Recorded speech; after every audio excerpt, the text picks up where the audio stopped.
What's up, everyone? Welcome to GameFace, episode 368 on Sifted Games at Sifted.net. I'm Shane Satterfield, the founder of Sifted, and the host of the next couple hours of awesome video game discussion alongside my partner in crime, Matthew Kyle. What's up, Matt?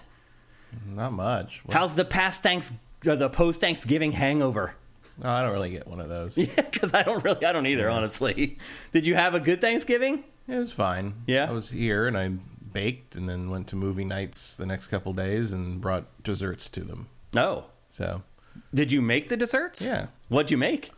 I made butterscotch and chocolate chip honey graham cookies. That sounds really good. I love butterscotch. And chocolate mousse cheesecake. Oh, that sounds good too. You got any leftovers? Actually, I'm going to make you take the rest of the cheese. Nice. Because Awesome. I've had enough at this point. You've reached the breaking point. And it's only going to last another day or two. So. Yeah. Matt and I, behind the scenes, actually, we share confections with each other all the time. Like, my wife will make cookies or muffins or whatever. I'll bring them over to him, and then sometimes he offloads stuff on me. It's a nice little symbiotic relationship we got going. Because I am definitely not sick of that cheesecake. I will be happy to eat it and provide a review for it in exchange for your hospitality. So, hope you guys had a great Thanksgiving and you had a great week. I did not spend it with my family, but I did make an awesome dinner.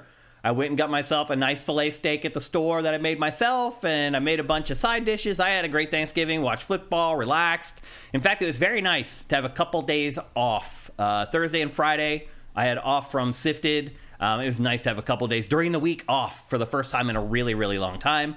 But I hope you guys had a great Thanksgiving full of awesome food, awesome friends, awesome family, awesome football, if you're into that kind of thing. I should also mention the Steelers won yet again. They now have 7 wins on the season, Eric Cartmenez. They are 2 wins away from me winning the bet. I think they have 6 games left or something. They need to win like 2 games in 6. Which could come down to the very last game still. But I'm feeling pretty good at this point. I only need 2 more wins from the Steelers to win that bet with Eric Cartmenez. But again, they could go on like a 4-game losing streak, and I would not be surprised at all. So we'll see how it goes. As of right now, I'm okay. Hopefully you guys, again, had a great Thanksgiving. You enjoyed yourself, the time off with family and friends. I realize a lot of you guys are in Europe. And do they even have like any semblance of a similarity to Thanksgiving in Europe? I don't think they do they? I guess, I don't know. I'm sure there's like harvest festivals of some Maybe, kind. yeah. Rustic fall, whatever. Oktoberfest is not super different, I guess. Okay, yeah, that's actually a good point. That's all it is a harvest festival. Yeah, just celebrate the fall, basically. Yeah. That's all it is. But anyway, hopefully everybody, all our American sifters, got to enjoy a nice Thanksgiving and some time off. And now we've got this little buffer zone in between Thanksgiving and Christmas where we're finishing out the year. And then we'll be off for the holidays as well. A couple things to mention. We do only have like 2 or 3 episodes left of GameFace for 2023 before we turn the page on 2024. We have this week's show, we have next week's show, we got a couple big games actually next week's show, which is kind of surprising. And then we may have one more episode before our game of the year. It'll depend on if we have content, obviously. It was tough to put a show together this week.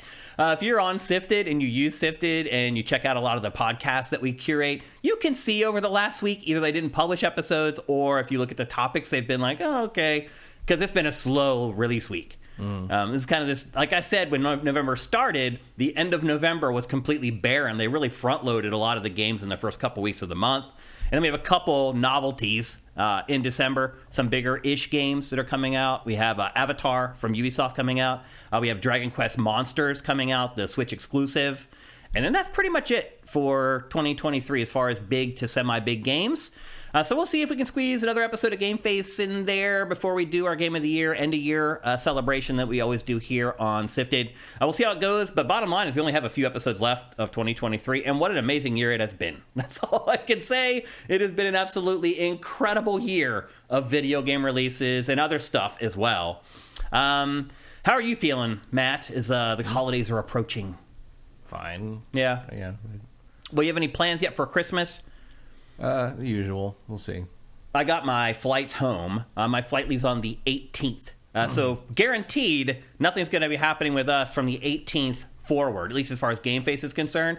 I will pre-produce a bunch of Pactor Factor episodes, a bunch of Ask Shane Anything episodes, and those will be going through our channels while I'm gone after the 18th, but the GameFace will be off from that point until like the first two more episodes. So there's 2 more, is that it? Yeah, the 5th and the 12th are the remaining Tuesdays. Well, if you remember, a lot of times we do our Game of the Year on like a Saturday instead of like on our normal GameFace. So it'll depend. Like if we can do another episode of GameFace, there's content to do an episode, we will. We will squeeze another one in, and then we'll do our Game of the Year on a Saturday. If we can't, then we'll probably just do our Game of the Year, end of the year episode on our Tuesday as normal. As I always say, follow Sifted on Twitter, at Sifted Games, or obviously you should use Sifted at sifted.net. Because the 12th is the Tuesday after Game Awards. Yeah. So that will be... Yeah, I fly out the following Monday. Yeah. So there is a chance we could maybe do it the Saturday before I leave on Monday, the Game of the Year stuff. Again, it's going to depend on if there's enough content to do another episode of GameFace. I really don't think there's going to be, but we'll see. Something could happen. You never know. And where does the Game Awards will fall into... That would, as usual, will fall into that last episode. I just said the 12th is the show after the Game Awards. Yeah, because the 7th... And the show after Avatar. Yeah, because the Game Awards are next Thursday, and then we would have it in the show the following Tuesday, and that would probably be the last episode. So, yeah. Same stuff we deal with pretty much every year as we wrap things up here at Sifted. And I just want to thank all you guys, no matter how you decided to support us, whether it's with money or with reviewing the show or any of the other stuff that you guys can do. We appreciate all of it. If you are new and you are checking out the show for the first time and you want to support us, or maybe you've just been sitting on the sidelines for a long time, head to patreon.com/sifted. That's SIFTD. If you pledge $4 or more per month, you get all our content early. You get GameFace 4 days early, Pactor Factor a week early. That's the best way to support us if you want to. With that, I think it's time for us to get on with our housekeeping. Not a lot of big stories this week. And you will notice we do have a new lower third for the holiday season. We have a QR code that will lead you to our donation page. If you want to buy us a beer for the holidays, a lot of people watch GameFace all year on YouTube, and then they'll reach out to me over the next few weeks and say, hey, like, I don't want to be involved with Patreon. I don't want to subscribe anywhere, but I want to help you guys because I love the show. And they'll just give us like a donation, a big chunk of money to thank us for the whole year of episodes. This is your time to do that. That QR code that's on the screen right now. If you just scan that with your camera on your phone, it will take you to sifted.net/donate. And there you can just plunk in any amount of money that you want, and you can pay with your credit card in like 130 countries. You can pay with PayPal or whatever. So if you're someone who's like, I don't really want to deal with Patreon, but I want to thank the people who have been giving me great content this year, that's a great way to do it. And again, that QR code will remain in our lower thirds until the end of the year to make it easy for you guys if you want to help us out. We'd appreciate it very, very much. And again, you can just give us $1 if you want to, or $5-10 if you just want to buy us a beer for the holidays. Whatever you want, we appreciate all of it. And with that, let me put my glasses on so I can read my notes, and let's get ready for housekeeping. We're going to kick things off with Insomniac. Insomniac obviously just wrapped up Marvel's Spider-Man 2, an amazing game, definitely a Game of the Year contender, which we'll be getting into here over the next couple weeks here on Sifted with our Game of the Year awards. But a big project that took them quite a while to complete. They did an amazing job on it. Very clean code for a game that's that big and that intricate and that intertwining. In fact, I think I had maybe one bug the whole time I played that game. Yeah, not much, despite what the internet would have you believe. Right. Well, again, I think a lot of times the internet is a bunch of fanboys. So it is very interesting. It does seem to have heated up a bit now that the Xbox has some exclusives to talk about, where like anyone who was going on about how buggy or terrible Spider-Man 2 was, you look at their timeline and it's like weird Xbox. I'm like, what is this? Yeah, like, it still exists. Yeah, it's like weird and cultish and focused on like weird corporate shit, and you're like, I know you don't have anything to really play, but like this is odd, you know. Well, I'll say one thing. I even as someone who put 140 hours into Starfield, I'm like, you guys are way too into Starfield. Yeah, like, I like find another game. Like really not willing to admit that there's some shortcomings there. Well, nothing is more space travel-y than fast travel. Yeah. It just bizarre, and it was like without any exceptions. It was just like some guys bashing Spider-Man 2. Look at their timeline. Xbox. an Xbox person. Like it's like, really? It's old as time, Matt. The console wars, and I hate to admit it. We are going to fan the console wars a little bit on today's episode, not intentionally, but I think one of our topics just inherently will kind of do that. But you're right. Like, there is a revival of the console wars going on right now because Microsoft actually has something to, like, stand up for at this point, I guess. So it'll be interesting to watch and see how that plays out. But anyway, back to the story. So Insomniac just wrapped up Marvel's Spider-Man 2. Objectively a great game. I don't care what the fanboys say. And now everyone is turning their attention to their next game. And their next game is Marvel's Wolverine. At least we think it's their next game. They have two teams, so the other team might either be working on Wolverine or the other team might be doing something we don't know about for the last couple of years. Yeah. I think most people think it's going to be Marvel's Wolverine. So people have started asking Insomniac when they think this game might be completed. And unfortunately, we got that answer this week, and Insomniac is saying right now it's not coming until 2025. It's actually a year sooner than I expected. Yeah, you're right, actually. I kind of thought I had no illusions that it was going to come out next year. Like, none. That was always ridiculous. Yeah, but apparently a lot of people thought that might be the case, Matt, and are very disappointed to find that this is still 2 years away. Do you think that this is going to be built with the same framework as Spider-Man, and it'll be like an open-world Wolverine game? That would be my guess. Although I have to admit, like, Wolverine does not lend himself to traversal quite the same way. Mm-hmm. So I could see he can jump pretty high. He can't jump as high as like a skyscraper, though. He does have some super strength due to being able to lift his skeleton, but he can't really jump or run that fast. He weighs 300 pounds. Oh, that's right, because of his titanium. Adamantium, yeah, sorry. Like like, I don't know. Like, he'd have his motorcycle, probably, more than anything else. I could see them doing something more of a Ratchet and Clank structure with it, where it's like areas. That seems to make more sense for this IP. Mm-hmm. Not that I wouldn't want to see a Wolverine open world game. No, but like it just feels like I don't know how you'd make that. You'd inevitably draw comparisons to Spider-Man, and it's never going to live up to that. There was that one Wolverine game that was kind of like pseudo open world. What was that called? It was actually pretty good. Well, the Wolverine Origins one? Is that what it was? It was by Activision, I think. Yeah, it was the one that Raven made. Yeah. Yeah, that was an open world. It was God of War. Yeah, it's like I said, pseudo open world. Well, no, it was like classic God of War. Oh, was it? I thought there was kind of like open city areas in that game. No, I'm remembering. That was a pretty linear game. That was a very linear game. Yeah, it was very good. It was better than I thought it was going to be. Because the movie, it was the movie tie-in, but then the movie got delayed a year, so Raven had a year to polish it, and it actually turned out to be one of the best superhero games ever made. Funny how that works. They were allowed to make it like M-rated, right? Which the movie wasn't. In the end, the movie, which seems insane. Well, it was there would be.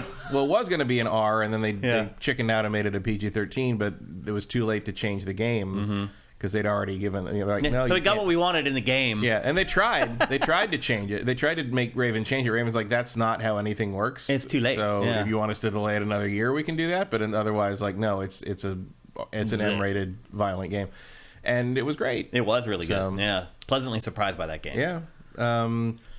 So in this case, Insomniac is actually kind of tackling an interesting predecessor there. Mm-hmm. Like, I know people love certain Spider-Man games and such, and there have been good ones here and there. And there's that weird reputation that Spider-Man 2 has from the 2004 one. You go back and actually play it now. Yeah, you go back and play those Mysterio levels and tell me that game isn't trash. Come on, that's a terrible game with a really interesting traversal system. It's just like Tony Hawk's Pro Skater. For its time, it was amazing. You go back and play it now, it's like, yikes. Yeah, and there's still some cool stuff, but I would say that for my money, the best Spider-Man game pre-Insomniac is Web of Shadows. That's the perfect balance of realistic, Spider-Man 2 versus shortcut arcadey web swinging, plus an open world, and it even ends with the kind of the symbiotes taking over the city, same as in the Insomniac one. Except the Insomniac one keeps its frame rate up. Where very famously, Web of Shadows, we didn't really have time to optimize that last act, and it ran at like 15 FPS at times on PS3. Yeah, but it was that's a good one. It's a shame that Activision shut down Shaba Games and didn't give them another shot. Now Microsoft would own it. Because I think that second, I think that their second shot at that would have been a really good game. Probably. Let's check in with our chat for the first time and see what they're saying about this. I ran into the guy who the founder of Shaba Games at one of Pactor's parties once, and he's still mad about that, as he should be. People are talking about how they've discovered that, a bunch of Venom stuff was cut out of the game. Which makes sense, because I was like, one of my reactions to the game overall was like, it's weird that you hired Tony Todd to be Venom and he barely says anything. Yeah, well, apparently he did, and they just cut it out. Which is, on the other hand, I was like, well, Kojima hired, what's his name? Kiefer Sutherland, and barely had him say anything. So maybe that's just, how it rolls, but it was just weird that you get that talent and you don't use it. Yeah. Let's see. Toast9 reminds us that the trailer said 2023 for Wolverine. So maybe that's why people are like, well, hey, I don't remember that, honestly. I don't remember ever having a year. I mean, we just showed the trailer a bunch of times. I didn't see it in there, but when we run B-roll, we cut out a lot of the BS off the front and the end of trailers, so it may have been there. I don't remember that, though, honestly. No, I don't remember a year ever being attached to Wolverine. Vincent also reminds us, if it's the Rift Apart team, it would take probably 4 years to build the game. Mm-hmm. Yeah. And they've been working on it in pre-pro for a while now, but... Well, yeah, but the Rift Apart team is not the Spider-Man team. Yeah. So they might have, when was Rift Apart done? Yeah. And Silkshake reminds us that Wolverine will probably have his bike, if it were an open-world game. Mike Q says 300 pounds and a 990-pound body. Yeah. I mean, if that, he's 5'3". Is he 5'3"? Yeah. Like officially in canon, he's 5'3"? In the comics, he's 5'3". I didn't know that. Also, I knew it, but I'd forgotten it, and I was reminded of it. The rest of the X-Men learn his name is Logan, which it isn't actually Logan, but originally they learn his name is Logan almost 4 years after he's introduced, as the team is introduced, and except the reader learns his real name, his Logan name, 30 issues before that because a leprechaun says it. Comics. Yeah. Leprechauns. Yep. Clay UK Garage 1988. Some QR code apps don't work. You just use the photo app in your phone. You just have to act like you're taking a picture of it. It will a little link will pop. You just tap it. It'll take you to the page. But he's asking, can you go there via the Sifted website? You can. You can just go to sifted.net/donate, and you can be taken to the page as well. It's just much easier, obviously, with a QR code, and so that's why we put it in there. Let's see if anybody checked in with Erebus Jones. Thank you for Twitch Prime. See if anybody else did. Mike's Q, thank you. Toast9, thank you. Quipri, thank you. Shane A28, thank you. Threadzilla, thank you. Rigor Mortis UK. Axel F 1986. You guys are all getting in here. Thanks, everybody.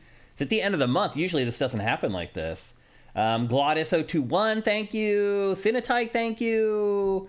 Don Lionheart, thank you. Pedor91, Dazzle369, Rub-a-Dub-Dubs, that's a great name, thank you. Pika Lurvin 47, thank you. And I think we've got everybody. All right, always good checking in with you guys. We'll be back as we go through the housekeeping, but it's time to move on to our next story of housekeeping. Lynn Jeff 99, while you were saying that. Oh, thank you, Jeff Lynn. Awesome dude, supporter for a long time. Thanks, man. Let's move on to the next topic for housekeeping. Remember the television Amico? Tommy Tallarico's little scam that was going on? That Pactor oddly got suckered in by. That was very weird. I also remember H Bomber Guy's 2-hour expose on it. Oh, right. Well, Pactor got sucked in. Which started as a Roblox sound effect history. Yeah. Very weird. Pactor got sucked in because I was actually there the day that this happened. He was at a convention, and he met with me, and we did like a little Pactor thing at the convention. He's like, oh, I got to go meet Tommy Tallarico, go to check out this Amico. And at the time, I was like, oh, okay. Mm-hmm. So he actually got like an in-person demo of the Amico, and that left a big impression on him. But as it turns out, it was pretty much all smoke and mirrors. Like, they got, what, $15 million to like, a lot, yeah. On their Kickstarter, whatever, however the crowdfunding worked. And like a couple of crowdfunding attempts, yeah. And then supposedly some investors, but I don't know what. Nobody really knows how real that was. Yeah, because as it turns out, like Tommy was lying about basically everything. Mm-hmm. He was also, commiserating with like racists online and like. Well, he said that anyone who doubted the Amico or didn't like the Amico was a gaming racist. Oh, that's right. But I mean, he literally was interacting with racist people online. I mean, the grifters end up with. They always end up there, don't they? It's weird. It's weird how easy that side of things is to convince of certain things that aren't real. I never even connected those dots, Kyle. But you're right. As soon as it was like, oh, this is a grift now, suddenly he starts talking to different people who might be able to like help him with his grift. And so Tommy's reputation right now maybe the people who think Pizzagate is real, right? Yeah, might be dumb enough to give me money for this. yeah. Is really turning out to be a winning strategy in a number of areas. It is, yeah. So Tommy, since April of last year, has not tweeted one time. Little odd character. Which means he probably started some other account, and he's got, he's got a burner account now. Oh, there's a couple of threads that I've seen around on Reddit and other places that like are talking about the Amico and talking about the H-Bomber Guy video. And there are mysterious new accounts that pop up that are definitely him. Like it's not surprised. Also, he has a pretty distinct writing style, so you know when you've encountered it. Well, everybody just thought the Amico was dead. In fact, the people who had invested in it I believe, had just given up and resigned themselves to the idea that they were I'm never... surprised there weren't more lawsuits. I think there still might be a class action lawsuit coming. And a lot of the people, I think, just gave up and were like, oh, it's just never going to happen. We're never going to get our Amico. It's my money just got basically stolen. Well, here we are in November of 2023, and for the first time since May, Amico updated its website. And it did mention that we're still trying to work on getting that hardware to the people who already paid for it. But the big news is that Amico has now pivoted, Matt. And instead of being a console with games that you buy separately and plug into your console and play it like a console, it is now been moved to an app. And here's the thing, Matt. All the games that they were building for Amico were built on Android. So basically, they're like, we built these Android games. Let's just let people with Android phones run our Android games on their Android phones. There's still no app for iPhones. So there's no iOS app still. They basically are like, we already did the work. Let's just make the money off of these. They're selling the games for $15 a piece. They were originally supposed to be $8 a piece when they pitched the Amico. Or less, right. They're selling them for $15 a piece, but Matt, here $15 for an Intellivision game? Yes. That's crazy. Matt, here is 10, 20, 20. Yeah, there you go. Here's the kicker, though, Matt. The kicker is that to play any of the Amico games, you need 2 Android phones. You need one phone to see the game on, to use it for its screen, and you need the other phone to act as the controller for the game. Are you kidding me? That's dumb. I mean, it goes beyond dumb. You can't even make it work with like a Bluetooth controller? Apparently not. Amazing. Because they're inept. Amazing. The app is a disaster. It crashes. It doesn't work the way that it's supposed to. Yep. There's only 2 games available right now. Out of all, they said there was supposed to be 20 at launch or something like that. There's 2 games available on the app. Finally, digital cornhole. Yeah. What a disaster the Amico has. And like this could not more obviously be mock-up. Well, it's Astro Smash is what it is, which was one of the few real hits on Intellivision back in the day. Oh, sure, but that's not real. Like, you think these are all faked? Yeah, that's fake. That's clearly fake. Yeah, I'd agree with that. I think Astro Smash might be real, though. That video was not real. Maybe it was a real footage of something later. Huh. I mean, it's such a simple game to build. Simple, but it's too crisp. In the amount of time it would take you to fake it, you could just make the game. That's too crisp. It's too HD. I mean, it's an Android phone. Phones can display. But like it's being rendered directly to the capture. Oh, I believe that. I definitely believe that. It's not a real thing. I mean, you can see these games. Like most of these games never existed. Their whole pitch was like, oh, we're going to be the console that families can play on. You put it in a living room and you play locally with 4 players. And they do have kind of these crazy, almost like Dreamcast with the VMU controls. But are they ever going to come out now? No. Why would they? Why would they? I mean, it's like the Earthworm Jim thing apparently never existed at all. It was just a mock-up video they made, and it's like work on the game never happened. Wow. It's been well over a year since we talked about the Amico. I really thought we never talk about it again because we shouldn't have to talk about it again. It should have just went away. But they're so desperate now. There was so much money invested in this product that, like, I'm sure the people working there are like, they're probably trying to avoid the class action lawsuits. It's more like if you put something out, it's easier to not lose the class action. Or is it easier to defend yourself in the class action? Yeah. Because you can say, oh, market conditions and blah, blah, blah. You can make up a bunch of reasons why you didn't deliver exactly what you said you were going to. But this Amico thing has been a disaster from day one. That has never changed. And here we are in the end of 2023, and it still hasn't changed. So hopefully no one in our audience got fooled into supporting this. Hopefully Tommy Tallarico... Like this Moon Patrol thing, that's a proof of concept mock-up. That's not an actual game. Like, that's not a real thing. Yeah. I mean, to be fair... You never saw that again. You're right. Some of these games we never saw again. To be fair, though, Pactor did play a ton of the games. Mm-hmm. So they did work on a bunch of them. Which ones? I don't know. But that's another thing that fooled Pactor was like, I played the games, and they had like a dozen of them there, and I was fiddling around with all of them, and it really seemed like... And that was early. Like, they had those games ready to go, like, way early in this whole cycle. Shark existed. Yeah. What a disaster. Mm-hmm. There's just no other way to put it. I mean, I can't think of too many products in the gaming industry with more egg on its face than the Amico, the Intellivision Amico, which is a shame. I mean, it reminded me of the Ouya. I mean, although the Ouya came out. Yeah. But, like, it's another Ouya. It's another, Phantom. Yeah. I forgot about the Phantom, which was the most perfectly named console ever. Although I played that. I did play the Phantom. Oh, you did? I found it in like a tiny room in Kensha Hall one time and played a couple things. It wasn't anything specific to the Phantom. It was like other games that were on other things. But one existed at some point. I can tell you that firsthand. I mean, God knows what was actually in that box. It might have just been a PlayStation stripped down. Yeah. But yeah, I mean, you gotta develop a scent for these things, like, and this thing smelled like a scam from the beginning. We were all over it right from the beginning, pretty much. Well, especially because like the business model made no sense. What they were trying to target as an audience made no sense. It doesn't exist. It's like, oh, there's no game consoles for families. It's like it's the Switch, are you dude. fucking crazy? And if they're just gonna play on their phones or their tablets, like, and it was kind of like, I mean, it was kind of like perfect because Tommy's always been such a hater on Nintendo, like even by my standards, right? I mean, this is a man who gave Smash Brothers Melee a 2 out of 10, right?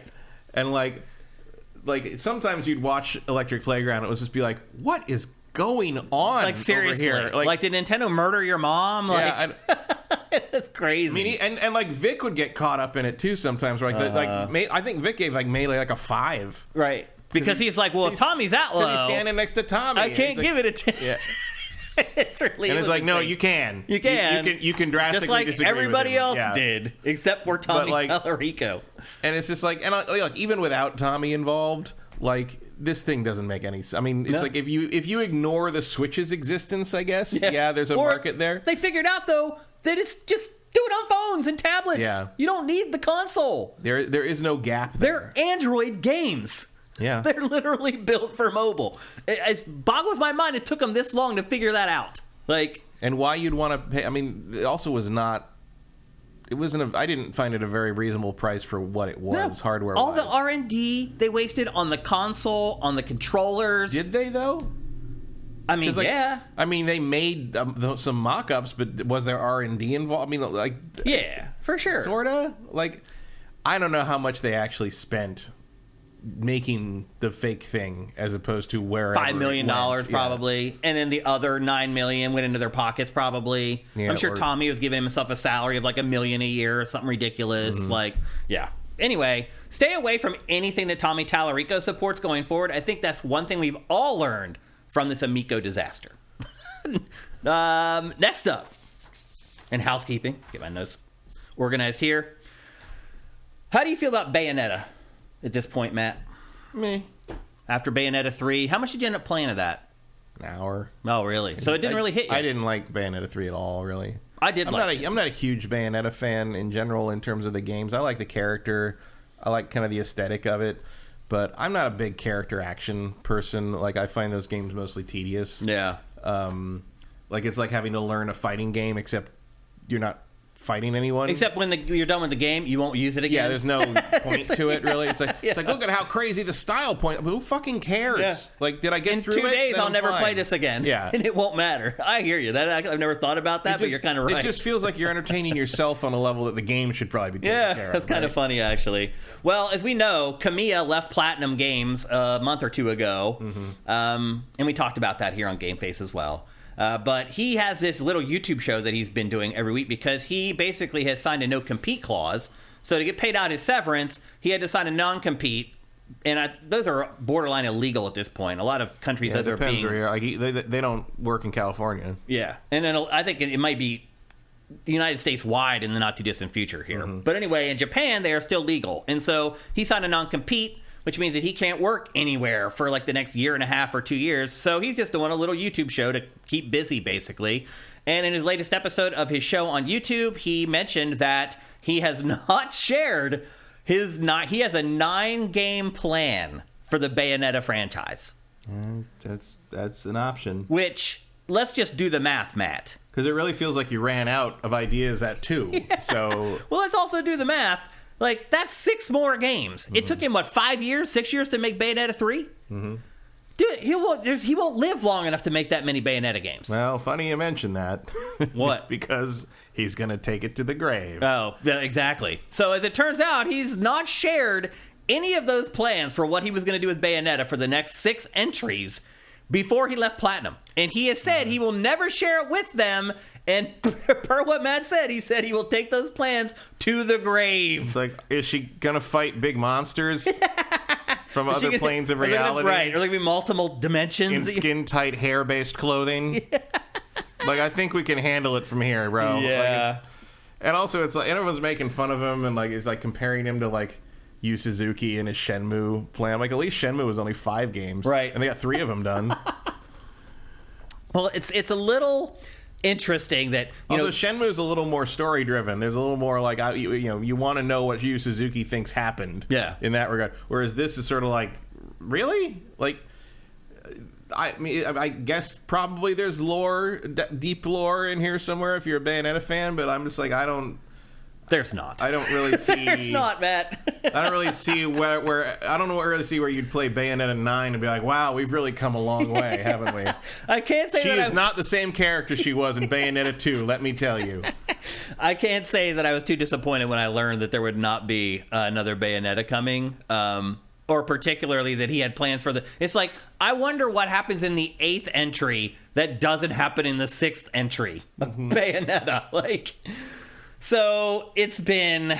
that only he could imagine. Right. That the hubris with him is he's like, nobody else can imagine anything to do with these characters in this setting. It's like, come on, buddy. Like, I don't know. It's, I think maybe he's feeling a little more self-important. I don't remember any real sales numbers coming in for Bayonetta 3 at all, which means that they probably weren't that great. Nintendo doesn't really talk about that anyway. It does. It does, actually. Almost every month, it releases, like, life-to-date sales numbers for almost all its games. It is way more forthcoming than any other publisher with sales of its games. And it's easy to do that. I never hear any of that. It's on Sifted. We curate it all the time. And in fact, I bookmark a lot of those because they're handy resources to have to go back and look at later.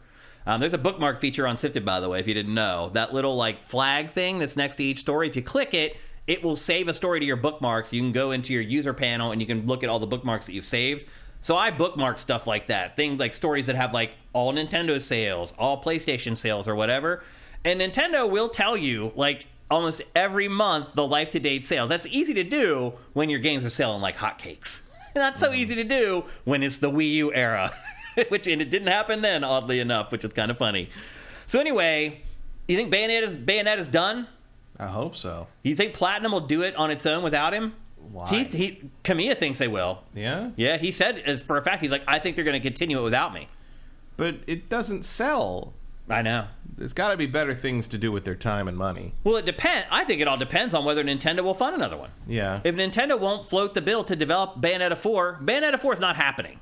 No. They're not going to... PlayStation's not going to fund it. Xbox might, actually. But does Nintendo own that, or they're just publishing it? They just publish it. They fund the development. They basically pay for most of the Usually development a costs. series that has to jump to a different publisher for every entry is not going to make it to 9. Usually in not. my experience. Yeah. I think It started under Sega. it did. Yep. I think it may come back for one more entry before they put the final nail in the coffin. I did enjoy Bayonetta 3. I thought it was pretty good. I don't think it was like 5 or 6 years of development good, but I thought it was good. I thought it was one of the better Switch games from that year for sure. And certainly one of the few Switch games that is clearly targeted towards older players, which is something Nintendo's been fiddling with since the GameCube era, and with not much success, I would add. Every time it tries to make a game or publish a game that's a little more mature, it never tends to sell very well. And that's probably shouldn't be that surprising considering Nintendo's audience. So I would say it's 50-50 whether we get another Bayonetta, and I would say it's like 5% whether we get 2 more Bayonettas. And I think it's 0% that we're going to get 9. Yeah. Does that seem about right? Yeah. Yeah. Okay. What else we got here for housekeeping? We got a lot. Lots of little stories this week, not a lot of big stuff. So we talked last week about how some person who used to work at Rockstar posted a blog that basically leaked a whole bunch of stuff about what it was like to work at Rockstar North and to work on Grand Theft Auto 3 and Grand Theft Auto Vice City, and for most people's interest, most importantly, Agent. Which you remember, I think was it E3 2006 or 2009 where they unveiled Agent. I can't remember. I don't know. I was at that party. I want to say it was 2006. I think it was. And we haven't really heard anything since. So that's why people were very interested to hear what this guy had to say. And basically he just shared some stories about... That's a remark. Usually if you go to an E3 party that's centered on a particular game, that game does come out. Usually. Yeah. But Agent had its own party. It also had a stage thing during their press conference. And then it just disappeared. Never happened. Well, this former employee wrote a blog and basically talked about his time working at Rockstar and Rockstar North, working on the 2 Grand Theft Auto games, but also working on Agent. And he shared a story about how they went overseas. I think they were in the Middle East, and they were taking like photographs to use for the game. And they got basically arrested, and they thought that they had like pornography on their cameras or something, and they had to go to the U.S. consulate in the country to get out. It didn't even really divulge anything about what it's like to work behind the scenes at Rockstar, as far as like working on the game's development, like the creative process, where do the jokes come from, like who decides whether something is cut. Like none of the secret sauce stuff got out. He basically talked about things that every developer does. Every developer does that. They figure out where the setting is, they send a team there with cameras, and they photograph it, and they videotape it to make sure that they reference it correctly inside. That's nothing new.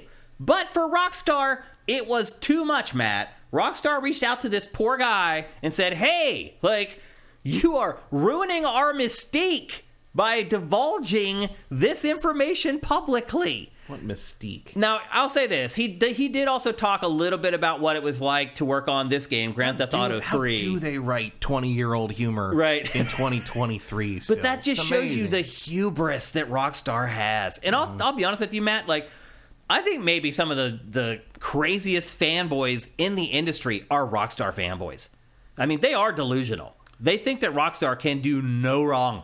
It's also weird to me that like there's fanboys at all because they haven't put anything out in 10 years. I mean, again, it's flabbergasting. It's like, okay, like I think anybody can make a great game if you get 11 years to make the game. It's like we talk about this all the time with Sony's first party studios. It's like, yeah, they make great games, but they get 7 years to make them. Imagine if any studio got 7 years to make a game. How good would that game be? And basically unlimited money. Yeah, like, so anyway, Rockstar, once again, showed its hubris. And the ping pong game wasn't very good. The what game? The ping pong Table game tennis, Rockstar good. game. Yeah. Oh, well, I got raked over the coals by Rockstar for those reviews, too. Because they think every game that they release is a 10, dude. No matter how, they are crazy. I remember when they called me about Rockstar Table Tennis, we gave it like a 6 or something, or a 7. That's about right. And like, I knew the PR guys, and they're calling me, they're like, dude, what is up with the score? I'm like, what do you mean, what is up with the score? It's a table tennis game, but it's the best table tennis game ever made. That doesn't matter. Okay. That doesn't matter, dude. It's not that great of a game, period. Like, you have the bar is so low It's for the best Cheeto I've ever eaten. It's still not a 10 out of 10 in the food realm. Exactly. I'm just telling you, that's where they come from. Mm-hmm. Like, and I've talked before. And yet they put out the definitive collection. Right. And I've talked before about how when we reviewed. You know what ruins your mystique? Putting that shit out. Right. Or Max Payne 3, which I've talked about before, about how I had to talk to Rockstar's brass after we reviewed that at Game Trailers. We gave that like a 7 point something, like almost an 8. And they lost their minds and pulled $250,000 worth of advertising from Game Trailers over our review of that game, which is wrong. That is just wrong. But that's Rockstar. They think they can throw their weight around and do whatever they want. A lot of times they bluff. That time they didn't bluff. They're like, you change the review score or we're going to take this money away from you. I told them to F off, and they took the money away. It's just crazy, man. That stuff should not be happening. Now, to be fair, that was 2012, 11 years ago, but they haven't really released anything since either, other than Red Dead Redemption 2. So, anyway, this just gives you a glimpse behind the curtain at what Rockstar is really like. And I know a lot of people think they're the cool guys in gaming and whatnot. They're cutthroat. That's pretty much, if I had to use one word to describe Rockstar, having worked with them for 20-some years, that's the word I would use, is cutthroat. That's the first word that comes to mind for me when I think of Rockstar. So anyway, this poor guy, I mean, honestly, it may have worked out well for him, because he probably got more juice out of it after Rockstar reprimanded him. So my guess is he probably already has a bunch of jobs lined up after all this. So I guess he played his cards right, and it worked out for him.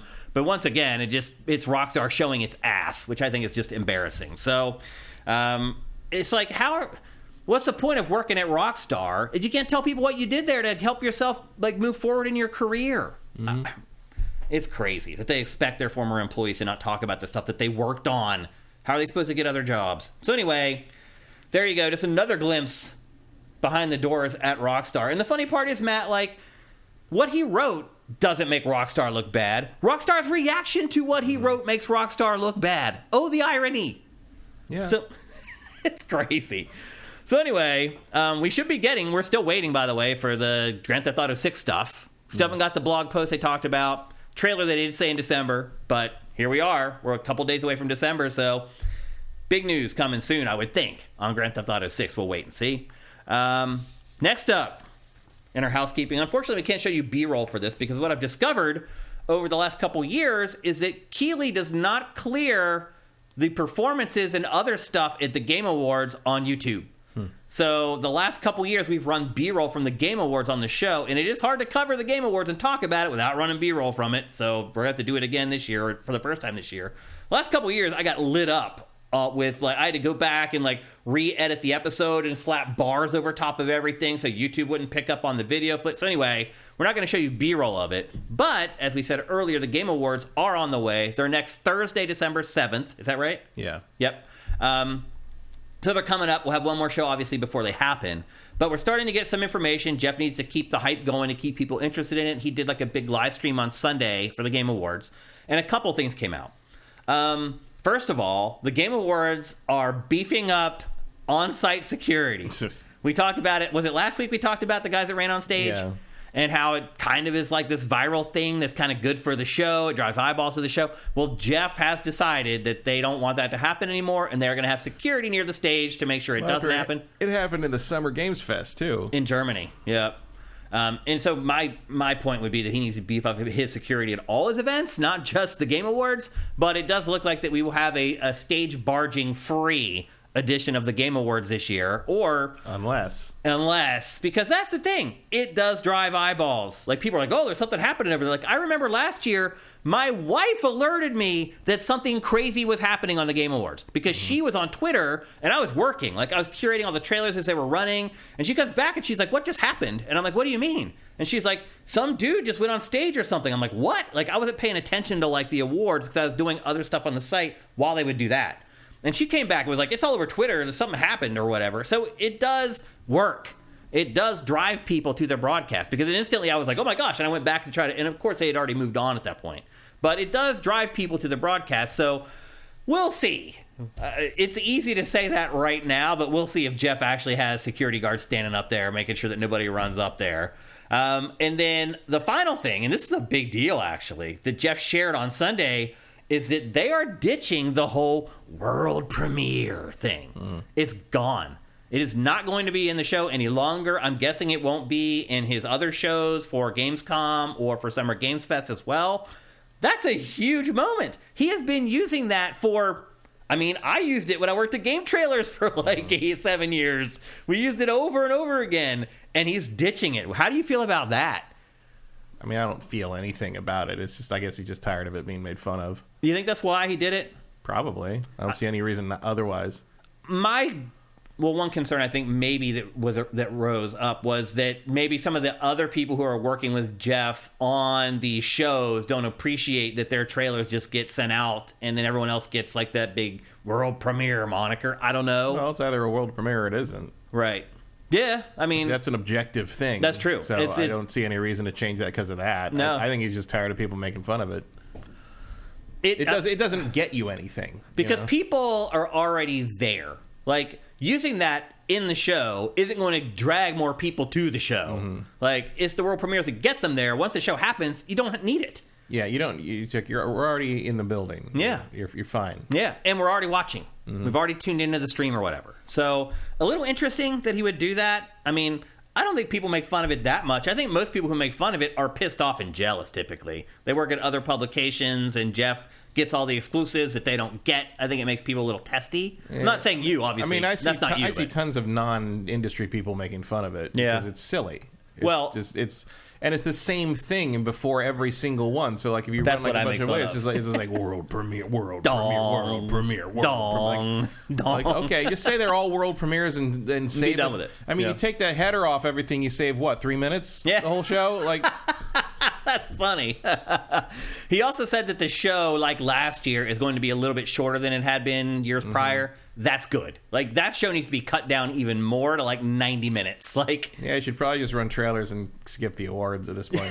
Well, I'm not saying we all know why we're here. I'm saying they should cut out a lot of the really small world premieres and just have the big stuff and then have the awards, and you get it done in 90 minutes, and off we go. No, they'll never cut that down. The purpose of the thing is to show trailers. So. Well, they'll never cut it down because it's money. They're not called the game adverts for nothing. Well, it's like TV networks, like they have this conundrum with sports where they're like, baseball games are too long. Mm-hmm. And people don't want to watch baseball because the games drag on. They're 3.5, 4 hours long. So should we cut the games down and make them shorter? They have like the pitch clock now or whatever.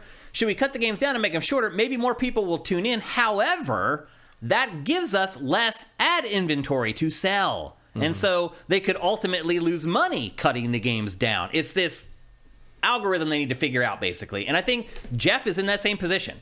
He's like, me running all these trailers for these crappy games as world premieres. It's like, is that helping drive people to the show? Probably not. Does it make people turn off the show? Maybe. I mean, it does get a little annoying, let's be honest.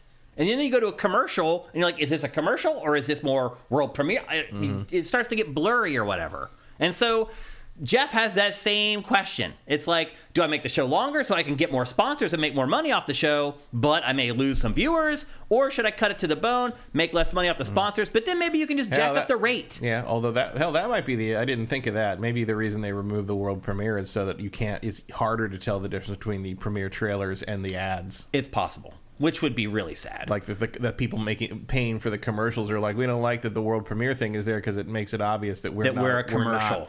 That could be a trailer. Yep, it's true. So anyway, some subtle changes coming to the Game Awards for next Thursday night. But I don't think anything earth-shattering. He also did say that as far as the number of world premieres, it's going to be a little bit lower this year, which doesn't surprise me at all. Year. Does he say that every year? Yeah. The last 2 years, undersell, he's had like, hey, don't get too excited. We're going to have a couple big things, but it's not going to be, we're not going to be blowing the doors off everything. Well, he said that for like Summer Games Fest. He said that last year for this, too. Did he? Yeah. I forgot that.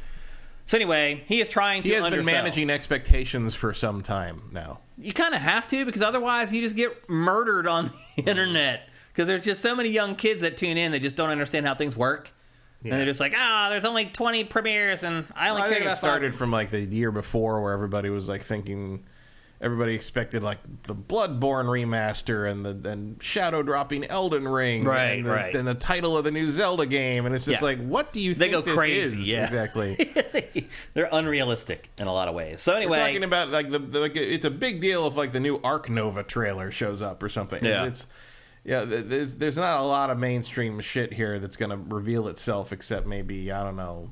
I mean, Kojima probably. I mean, we'll probably get Death Stranding 2 in here somewhere, but if you want to call that. Yeah. I mean, it's AAA. I don't know if it's mainstream. With all the publishers doing their own Nintendo Direct style, whatever, it's like... I mean, it's just you're just going to end up on the couch like kind of like you've been like run over by a truck full of indie games. And Pretty much. You can't tell which one's which anymore. Yeah. Yep. So anyway, just a couple things that are coming up in next week's Game Awards. Our next story.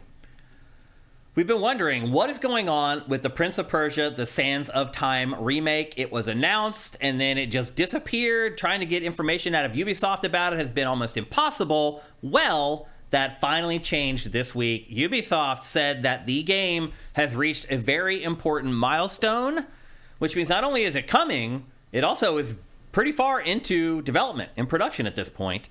It should be. It's been how many years? 3, I think it has been since we got this trailer. Maybe. I mean, I think it's been in development for longer than that. I think. Maybe. I think you're right. Actually, maybe 5 years. Maybe someone in chat will let us know. But it's been in development for a long time. My guess is it was probably stopped for a while, and then fans started like getting pissed off about it, and they're like, "Oh, wait a minute! Like maybe we should actually make this game."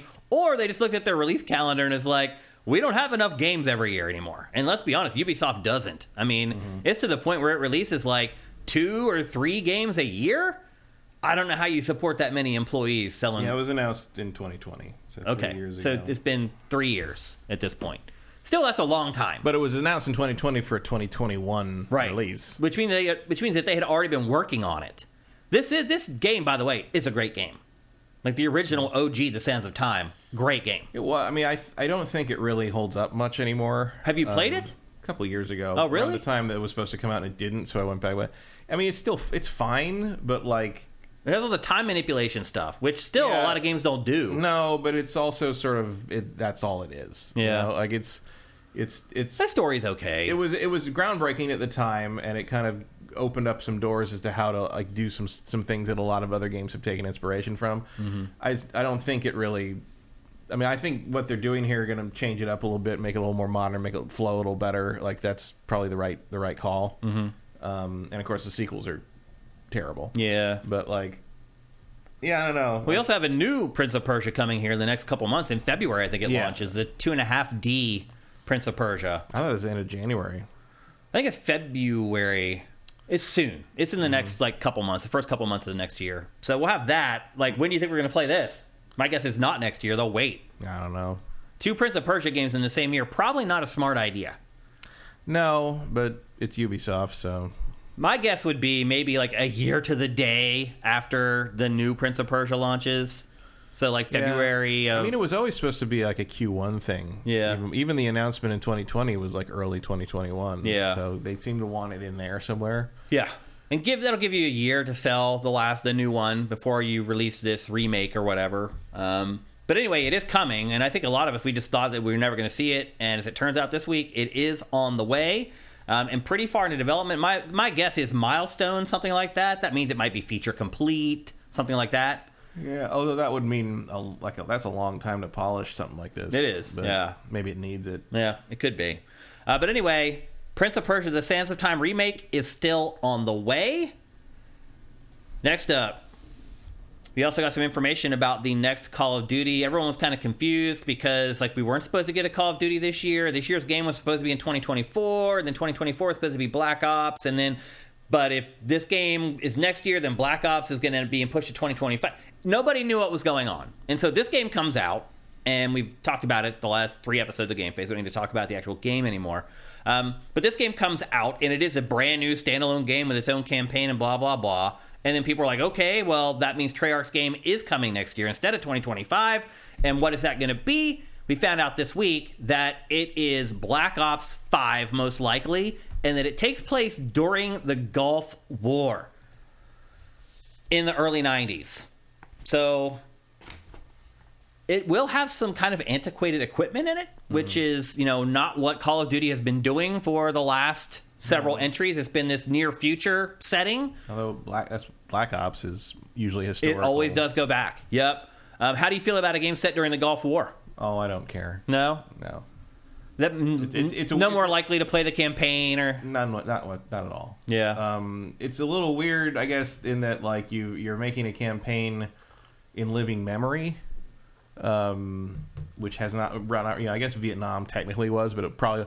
I guess the difference is that like Vietnam veterans probably weren't playing a lot of Black Ops, right? Whereas I'd imagine Gulf War veterans are. Oh yeah, like right now. Yeah. So I'm curious. I assume they. I'm not. Maybe assuming is wrong in this. I mean, that's the big question. How are they going to react? I just wonder how people will react to that, because it's like this. That's kind of a different thing. Well, the Gulf War, I would also argue, in hindsight, has become like the latest Vietnam, a war that when it was going on, people were split on whether we should be there or not. But now that we've had a lot of time to learn about it and reflect on it, people are like, we had no business being there, just like Vietnam. Most people feel like we shouldn't have been involved in the Gulf War at all, and we went there under flimsy pretenses, just looking for revenge after 9/11, blah, blah, blah. Well, the Gulf War was before 9/11. Oh, before 9/11, actually, yeah. We were just trying to secure the oil. We were creating the problems that would lead to 9/11, basically, with some of them. in the Gulf War. So a lot of those problems that led to 9/11 go back to the early 1900s. Really? That far? Oh, yeah. Like, part of that, like, look up why it happened on 9/11.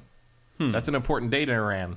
Interesting. But, like, that goes back to, like, basically the Treaty of Versailles. Right. And, like, how Europeans carved that whole area up and all that, and they forced certain groups to live with certain groups that they didn't probably want not to have ever been living with. Yeah. I mean, that's also the story of Africa and a bunch of things. If you see a straight line on a map, a white guy drew it.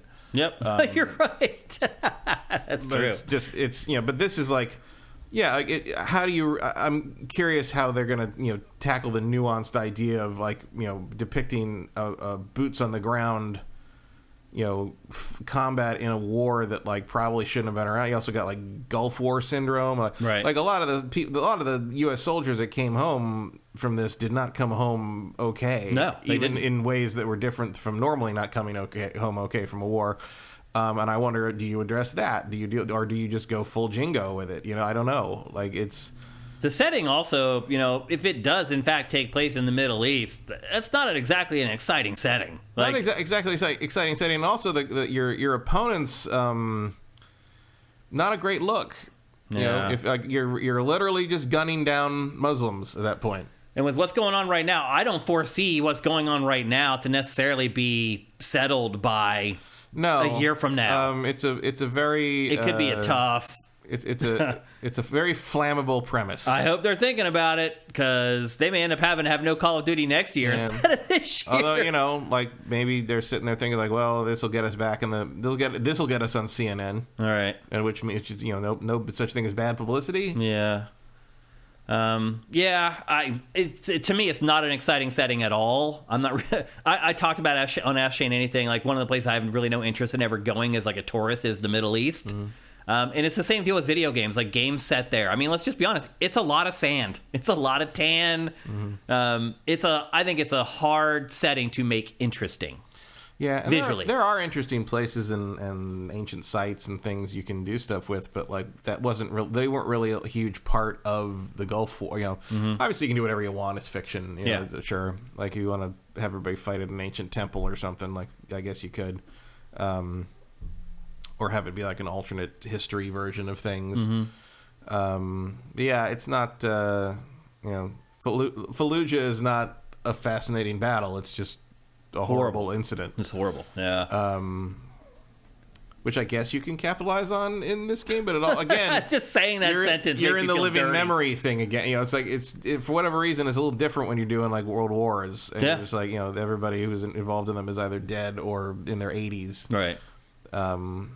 And it's not like it's not like they don't approach that with respect, but also, people don't really demand as much nuance out of a World War II game, right? Whereas like people don't know it as well. Yeah, the conflict in general. I mean, it's just the memories have faded.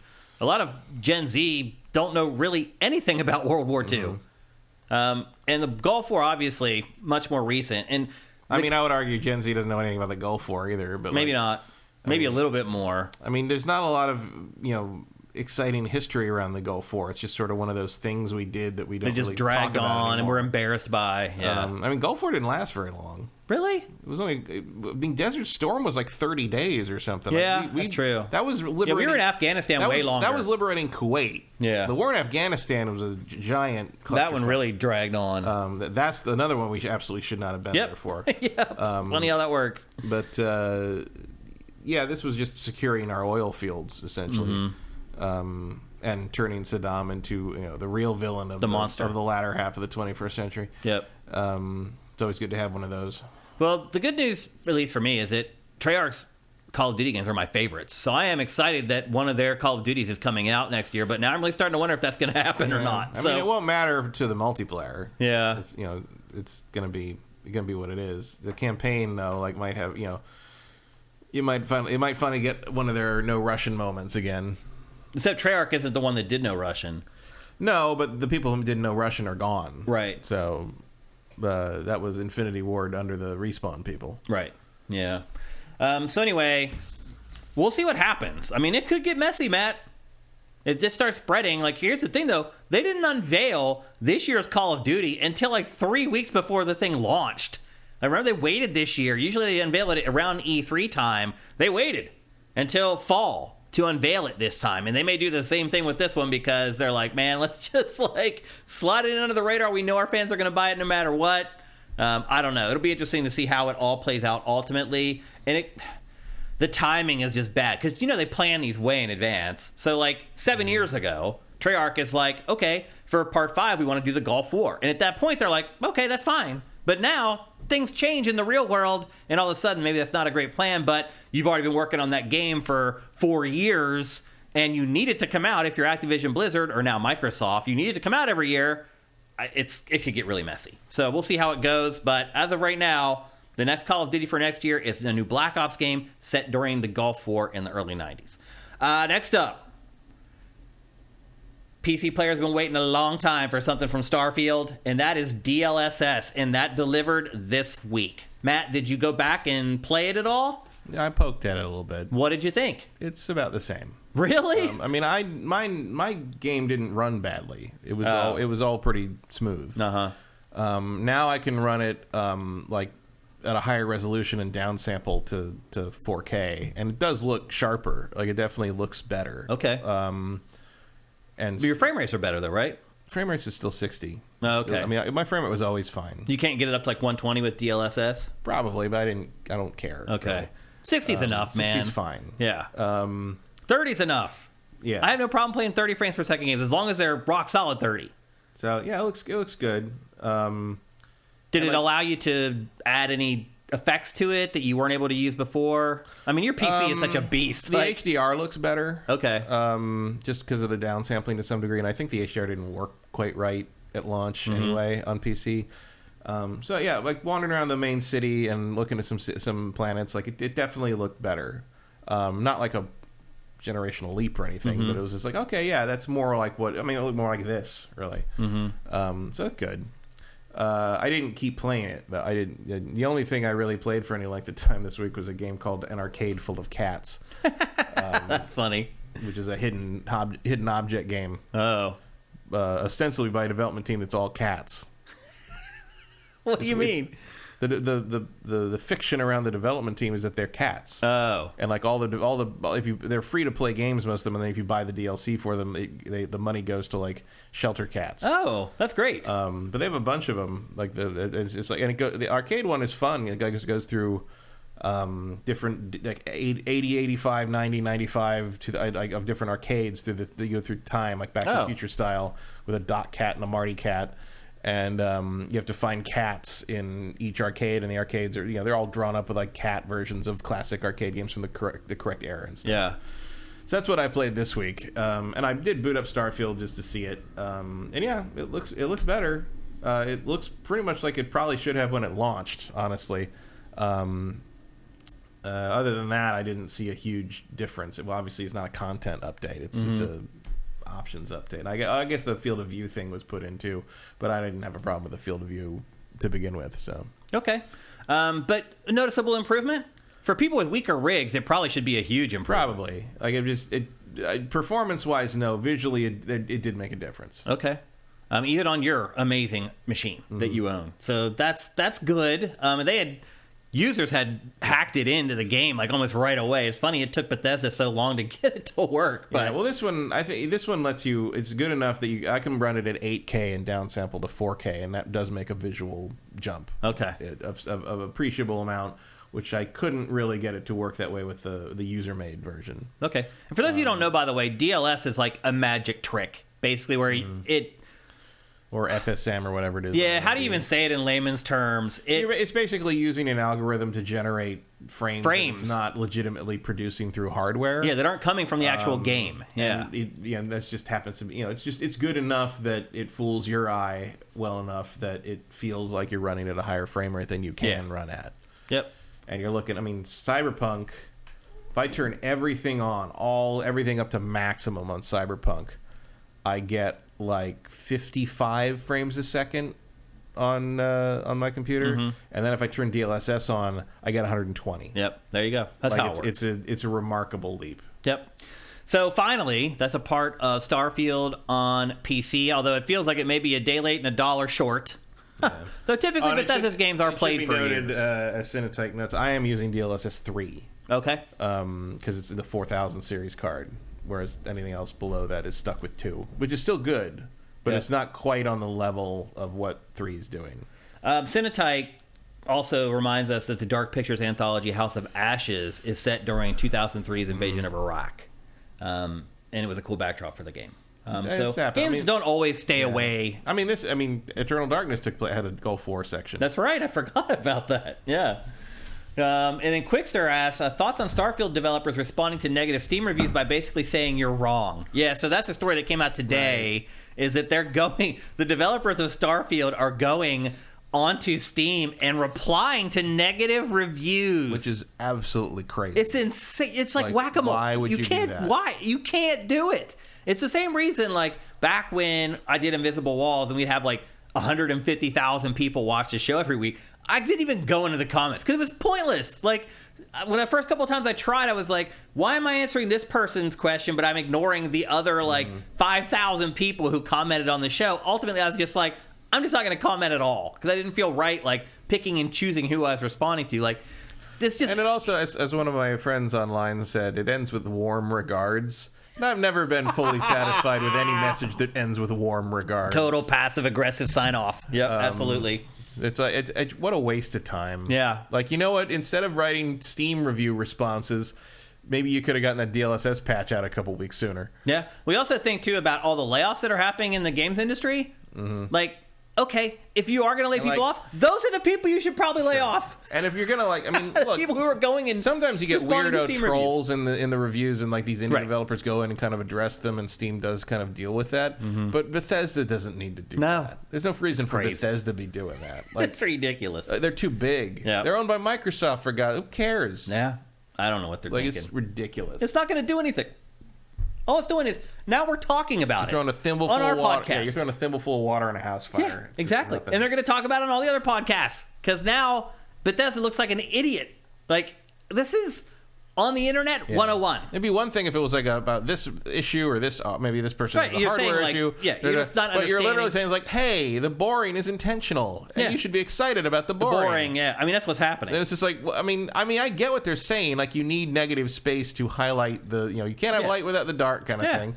And they're right. Like, you need valleys to appreciate the peaks. It makes more interesting when you get to a planet with a lot going on, which is true. However, like, people aren't really referring to that so much as I think the fact that if you've seen one mining facility, you've literally seen them all because there's only one configuration for them. Why aren't there like 6? I don't know. Why aren't there like 10? Yeah. How come I can't find a mining facility and not know which one I'm going to get? I mean, the fucking corpses are in the same place. I know. It's really...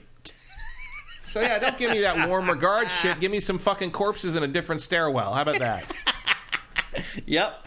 So anyway, that's the latest on Starfield. Next up, last week's episode, well, we shared that they had announced The Last of Us Part 2 Remastered, and we wondered whether a game like that really needs to be remastered because the game already looks good enough, and we didn't have a lot of details on exactly what was going to be in the package, but we do now. In fact, we have pretty much all the details. Naughty Dog posted a blog post this week that went over pretty much everything that will be in The Last of Us Part 2 Remastered.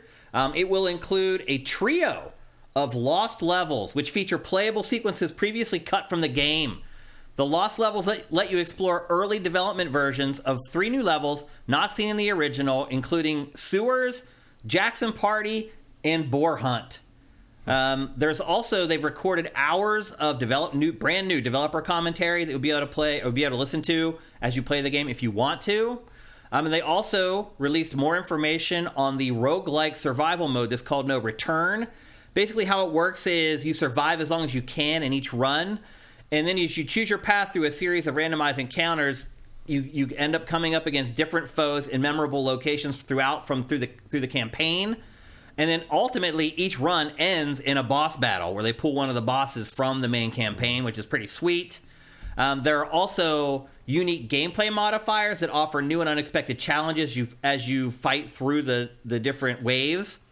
There's a host of different encounter types that you can select. You can play as a variety of different characters, including never before playable characters like Dina, Jesse, Lev, Tommy, and others. Each character in the game has their own unique traits to offer, and allows you to play the game in different ways depending on the play style that you kind of prefer. You can also unlock skins for each character as you progress through the mode.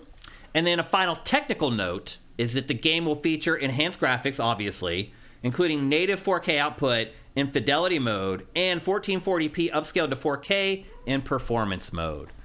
Are you surprised that, like... I don't know. It seems like this game is a PS4 game running on PS5. I feel like those graphics options should maybe be a little better. I don't know how much better you're going to get on that hardware. They were pushing things pretty hard. I mean, something that runs, at that level, at that frame rate on both, assuming do they have a frame rate for fidelity? I didn't say. So I'm guessing that's assumption. I'm guessing it's going to be 60. Right. Yeah. Which is definitely an improvement from what, the PS4 quality version was on the PS4 version. So that's good enough for me. Plus all that extra stuff is, that's pretty good for $10. Yeah. Yeah. I mean, for $10, if you're someone who already owns it, you're getting all this for $10. Now everybody else have to pay $70, but if you haven't played The Last of Us Part 2, I mean, that's a pretty damn good package for $70. No Return is a cool idea, just in the sense that the combat in this game is actually good. It is good. It was one of the biggest huge improvement over the one. first. Yep. And so having a mode like that lets you really play around with it is a good idea. Have you ever watched YouTube videos of people playing Last of Us Part 2 where this like high-level play? Oh, yeah. It's pretty crazy what you can do in this game. There's some crazy stuff you can do. And sometimes I'm like, I've never seen that happen when I did that. Like, right. It's like, that guy flew backwards in a way that I've never seen someone fly backwards like that. It's like, it feels like some of it's just like... modding or whatever. Not modding, but it's just like, they must have done that a lot to get that to work out exactly the same. I'm sure they do. I'm sure they practice their run like 100 times. Like that one guy who does all the really good GIFs. He came from NeoGAF, I think. Originally. Oh, really? I can't remember his name now. Sunni Legend. That's he's on Twitter and Reddit and posts them. And he always does various. He did Horizon ones. He does any game that has combat. He does like some cool ass. He takes all the HUD off and just like does like some awesome thing where he just manhandles like the hardest boss in the game or whatever, like cinematically with like moving the camera angle around. And he did some really good ones for Last of Us 2. I never saw any of those. This game is ripe for stuff like that, though. Even with my non-expert play, there was tons of moments playing this game where I was like, whoa, I can't believe I just did that. That's really flipping awesome. I also for whatever reason, I keep thinking when I see all the footage of this game and the new stuff, I'm just like, all these people should be deaf. Like, they fire guns next to each other's heads all the time. Like... But to me, this is looking like a pretty awesome package. And if you have not already played this game, as Mike's Q mentioned last week, like, if this doesn't get you off the sideline, I don't know what will. Because you're getting way more game than we got when we bought this originally for PlayStation 4. And as you know, if you trust us at all, both Matt and I believe this is one of the best games maybe ever. So, certainly... one to keep an eye on. It comes out, January 19th, if I remember correctly from last week? I think that's what it was. So coming out pretty soon. And I'm excited I'm kind of excited to play it again. We talked about last week. It's like there's a little bit of an element of dread associated with playing that game if you've experienced it already, because it is not an easy game to play due to the subject matter and the things that actually happen inside the game. So there you go. That's the latest on The Last of Us Part 2 Remastered. And then our final story for housekeeping today, unfortunately, another sad story for games journalism. I don't know if it even exists anymore, Matt. Is it even an industry anymore? What? Games journalism. Was it ever an industry? I mean, it was, for sure. I mean, it was a remora on the back of an industry. Yeah. But But even that, I don't think that remora even exists anymore. No, it's more of a shrimp. Yeah. That's a good way to put it. We got some bad news yesterday. The company ReedPop, which runs a lot of the conventions that we all go to, they handle PAX. They were supposed to revive E3, and a bunch of crap happened, and they weren't able to do it, and they ended up bailing, and the ESA and them are not partners anymore on that. However, if you remember, I think it was in 2020, they bought a huge collection of gaming websites. And Matt, it makes sense. If you are running conventions and you also own a bunch of gaming publications, that's a good match because you can give your publications access to stuff that other publications couldn't get. Now, editorially, to me, that is wrong. If I were them, I probably would never do that. However, it is a good match. Like, at the very least, you can give them a little bit of preferential treatment to make sure that they're off on the right foot. So, to me, they were a good match. Well, ReedPop has announced that all those sites that it bought back in 2020, it is now attempting to sell. So here are the sites that are basically on the chopping block at ReedPop right now. GamesIndustry.biz, Eurogamer, which also includes Digital Foundry, by the way, Rock Paper Shotgun, and VG247. We curate from all of those on Sifted. And I would just say, the other day, I was going through our admin. I was looking at our sources, the actual publications that we pull and stuff from. And over time, like, publications fold, they go away, and we stop curating from them. It is insane to see. Because the thing is even if they stop publishing, we can't remove them from the site because if people go to those links later on, they'll all be broken. So we leave them up. And so I started looking through it, and it was like half of the publications that we initially had in our admin to curate content from are gone. And so now we're left with like 12 or something like that. And now here's like 4 or 5 that are in danger. Who are they selling them to? I don't think they are. They're not going to find any sellers for this unless they just give it away. And so what do you think's going to happen? They're going to fold and they're going to go away is what I think is probably going to happen. So again, GamesIndustry.biz, which is really the only mostly purely financial site for the games industry. I mean, Games Industry Biz mostly is just all finance stuff for the most part. You have Eurogamer, which again is a great editorial site for Europe, but also is Digital Foundry, which handles like the tech side of gaming. Yeah, Digital Foundry is a little more independent though. They have some other funding. Do they? Yeah. I didn't know that. They're not. It's not a wholly owned thing. It's more of a sponsorship thing, as I understand. Oh, interesting. I didn't know that. They might not be super part of that. Super dead. Okay. On that, if that falls apart. Well, chances are they would just start their own YouTube channel. They probably should do that anyway. I mean, they already did that. That's kind of where it came from. Right. So they should go back probably to. They can probably fall back to that. Yeah. I mean, maybe they won't be taking as many trips to see new hardware or whatever. People still like their content. Yeah. And then there's they're a unique one. Yeah. Like they don't really have anyone. There's no one else that would really fill that. Nope. That gap. That's a void that would be a void. Yep. And then Rock Paper Shotgun RPS. That's like a PC only. Bless you. It's a PC only site predominantly. Their content is, even though they still exist, their output has gone down drastically over the last few years. A lot of these websites have, honestly. So I don't know what's going to happen to RPS. I saw that they were like trying to hire like a lead editor, and they're trying to pay him like $38,000. Like, no, that's where you're at. You're going to need to triple that. Yeah, for a full-time editor. Yeah, but they won't. I mean, that's the going rate now if you for mean like a video editor. Yeah. No, I'm talking about like the editor in chief. Oh, editor in chief. Yes. You're still going to need to triple that. Yeah, but I'm saying that's what they're willing to pay for these jobs now. And that's not a job then. No, it's basically slave trade. Yeah. At that point. So they're not doing well, obviously, if that's what they can afford to pay like their lead editors. And then VG247, I don't know. They've never really done anything that has stood out. I can't. I mean, I know the name. I just can't. I don't associate with anything. Really. Yeah. No, they've never really made something. The others where I can definitely name. I definitely associate people with specific stuff. Yeah. Or content types that they made. But yeah, VG247, they're just kind of like just another gaming news site. So I don't know, Matt. How long do you think it'll be until there will be no sites left? I mean, I don't think IGN goes away until you close the universe and lock the doors behind you on the way out, kind of thing. Yeah. IGN will exist as long as there's a game industry. Yeah, I believe that too.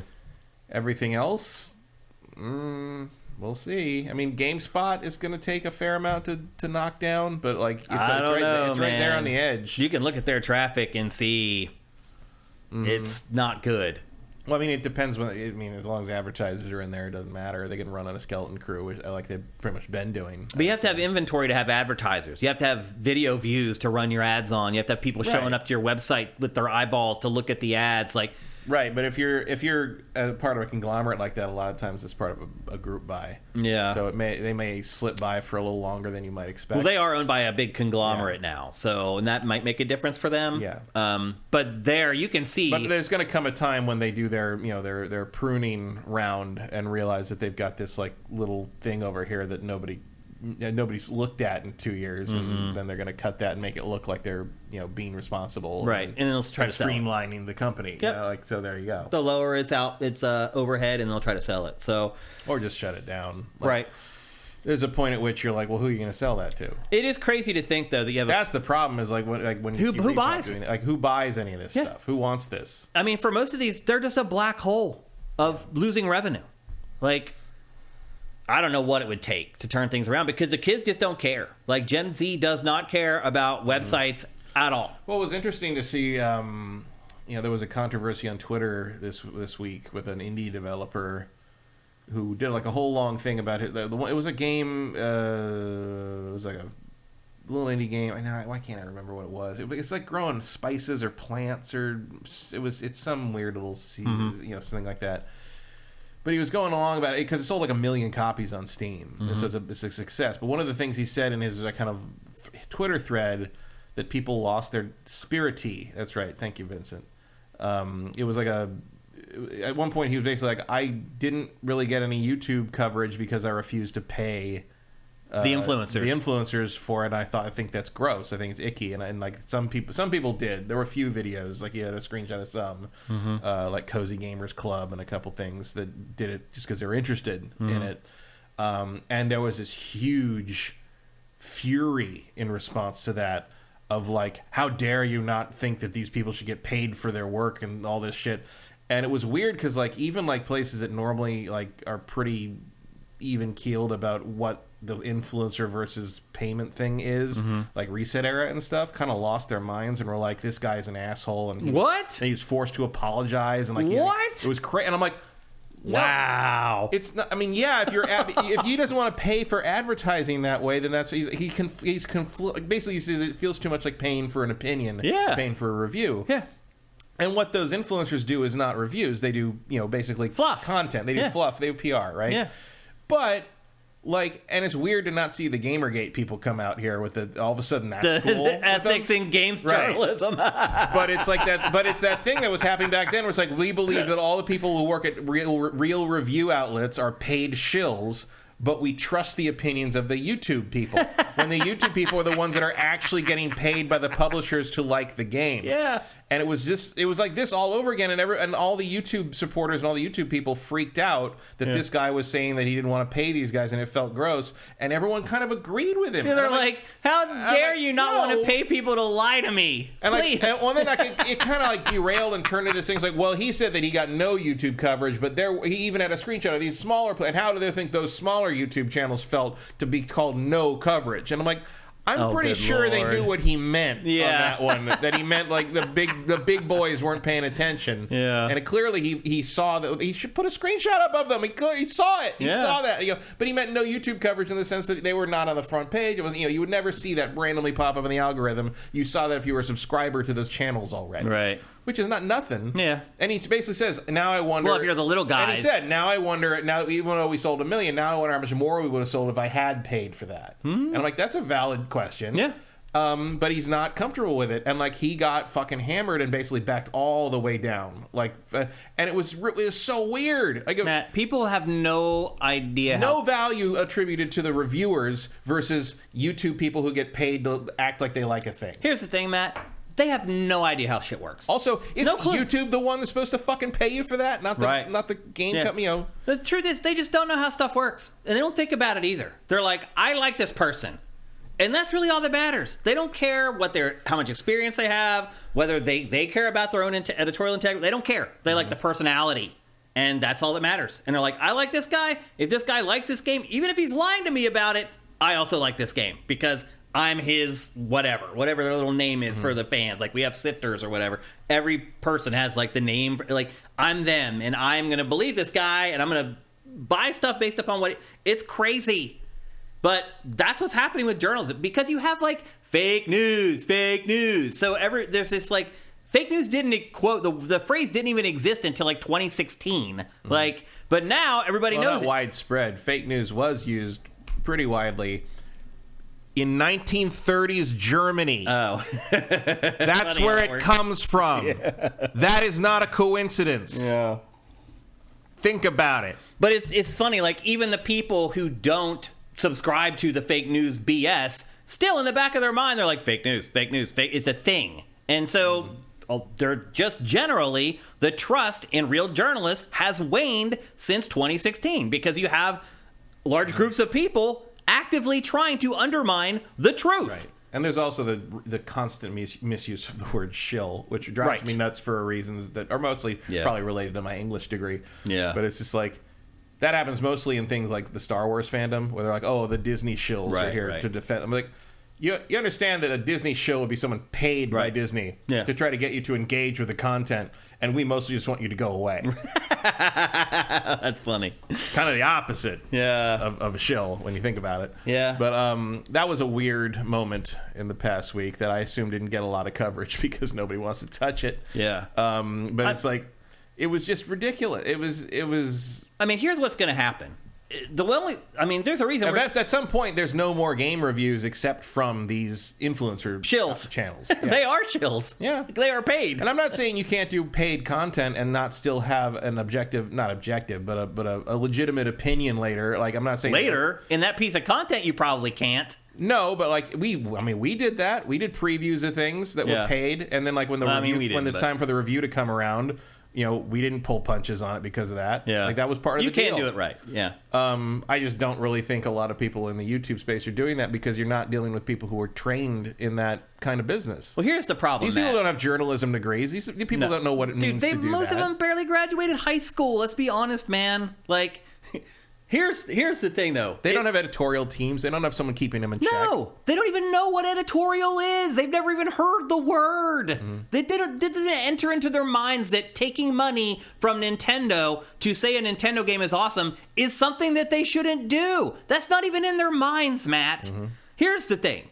Meanwhile, I'm just like, I don't care how much money you gave the company I work for. Right. Like, that doesn't mean I had a better time playing the fucking G.I. Joe game. Yeah. Like, that doesn't make up for the 40 hours I had to spend reviewing your bad game. I'm absolutely going to give you a bad review for that. Here's the problem, Matt. Independent outlets no longer can afford to do the job. Mm-hmm. And by doing the job, that means paying for flights and hotels to go and check out games. Sometimes the event is in Europe, and it's a $10,000 to fly you and one other person to Germany and back to go cover a game.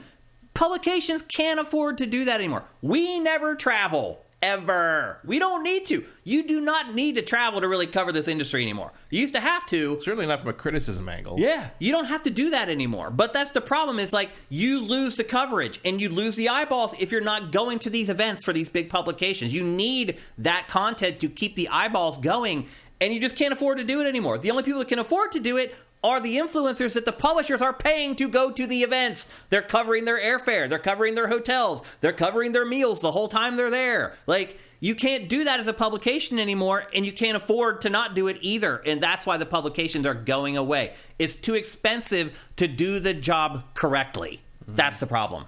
And there's just not enough revenue coming in anymore because people don't appreciate real editorial. They don't care. Like...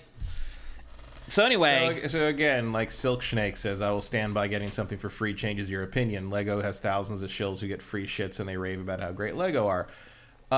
Again, that's them. You can give me whatever you want to give me for free, and it is not going to change my opinion of that object. I will challenge you. You to pick out any reviews that I have done on this show in 2023 and tell me whether that review I paid for that game or I was given that game. You will never be able to tell. Ever. No. And I do agree that is a factor in Lego. And I watched some of But well, I mean, how do you review Lego? Right. Like, it's, I mean, you like it the either idea, goes together or it doesn't. The freaking bricks snap together no matter what. Like, bricks snap together, and it's more about the outcome of how the final model looks like. Does it look good?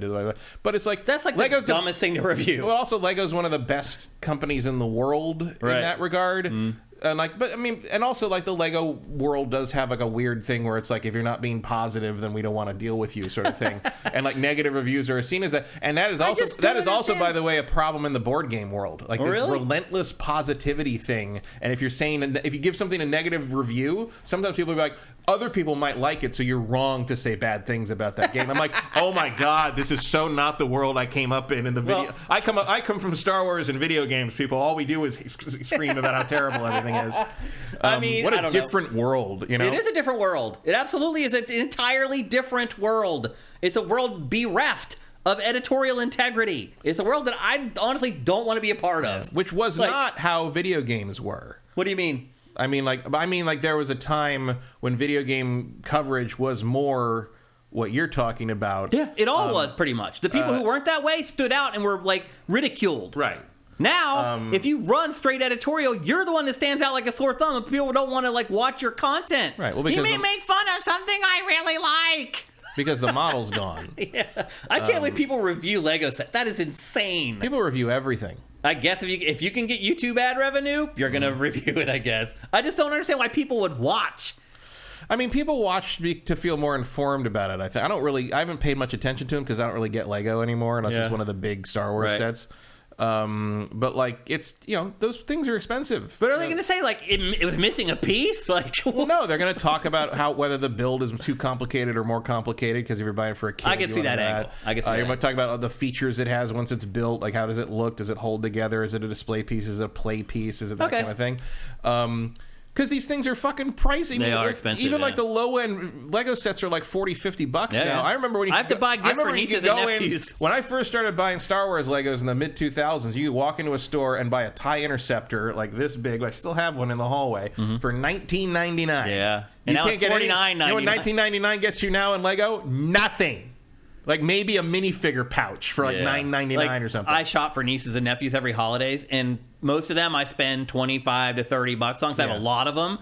And you can get like these little Lego sets together, which used to be $5.99. Right? You know, like and it's like I know there's inflation and all, but and look, the price per piece on Lego is about the same as it was in the '80s. Like it's maintained pretty common, pretty steady. The whole thing. The one thing is, most sets have more pieces now, right? Because people demand a certain level of fidelity out of that final build. Yeah. But also, like, things are just bigger now. Like the popular sets are the giant ones. Everyone wants that fucking Rivendell thing. I have nowhere to put it, or I would have gotten it. You know? But like, it's just a thing. And also, there's like a huge bootlegs. There's a lot of Lego reviewers that also review bootleg Legos, and they're a little more even keeled about those. Yeah. Because they don't get those for free. Yeah.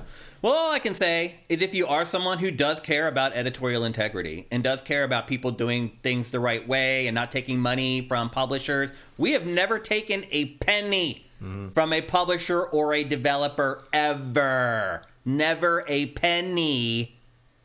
And that's all because of you guys. Because you guys support us. And you allow us to have editorial autonomy. That's a big reason why I did this. Because I was like, man, I don't have to deal with the crap I had to deal with the publishers in the past. Keep in mind, I left game trailers like a month after that crap happened with Rockstar and Max Payne, where they pulled advertising from us for giving an honest opinion about their game. Notice Shane left not too long after that.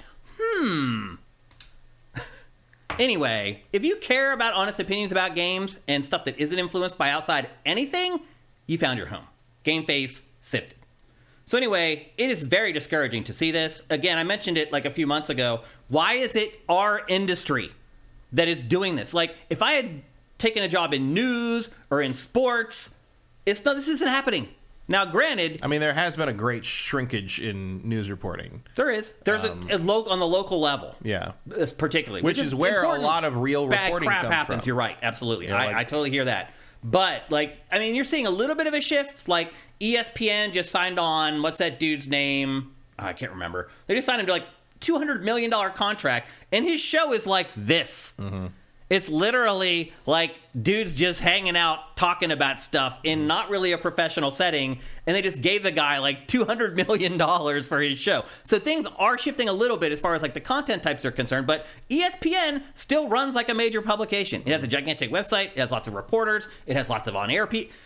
For some reason, this is only happening in games. And my guess is because most of the clientele for games, a lot of it is younger people who have no clue what the F they're doing, or what matters, or who they should trust, or who they shouldn't trust. So it's a shame. There's dozens and dozens of people who are probably going to lose their jobs when ReedPop can't figure out who to sell all this stuff to, and it freaking sucks. So anyway. Jobs that have no other place to go. You know? Yeah, there's no place to go. Mm-hmm. It's like, who's going to hire them? It's like the Embracer thing. Like those jobs that they're eliminating, like there is not other places to go from there. Like because those are just thousands of jobs that are going to go away, period. Yeah. It's crazy. All right, before we move on with the bulk of the show, let's check in with you guys one more time because we've been talking about this for a while. Caleb Fruki says younger people have no money. I'm not sure what that means. Pat McAfee, Mellow Pintor, that's who I was talking about. He says he is a huge ass licker, though. But Pat McAfee is kind of like the influencer. Like, he will say stuff negative, but for the most part, after he does that, he tries to put a positive spin on it afterwards. And be like, well, you know, that's the one problem, but we could fix it by doing this or whatever. Like, generally, they try to keep everything positive. Caleb Faruqi says it's the Cray Mass effect. Clay UK says Cray Mass will make us forget the horrors of the industry. Cinetype says it's sad about good journalism going away, but to be honest, there's less people consuming it and paying for it. That's true. It is like people expect like news to just be free online as opposed to people were willing to subscribe to a paper back in the day. Yeah. Commander Fest says they increased the price of Lego sets around $10 last year. Mm-hmm. Yeah. Erebus Jones says Lego's ridiculously expensive. To be fair, as somebody who spent a lot on Lego, there's a lot that you can comment on. If you drop the price of a PS5 on a Lego set, you want to know if it's a boring build. Okay. I mean, a boring build. You're just snapping bricks together. How is that more exciting or less exciting? Because there's different ways that they build certain things, and there's sometimes you put something together and you're like, oh, that was a really interesting way they made that happen, or kind of make the structure sort of come together. Whereas, like, one of the reasons I have not built that Ultimate Collector Series AT-AT is I know I'm going to have to build 4 legs. Yeah. And they're all going to be the same leg, just 4 times, and that's boring. Like, so that set was $700.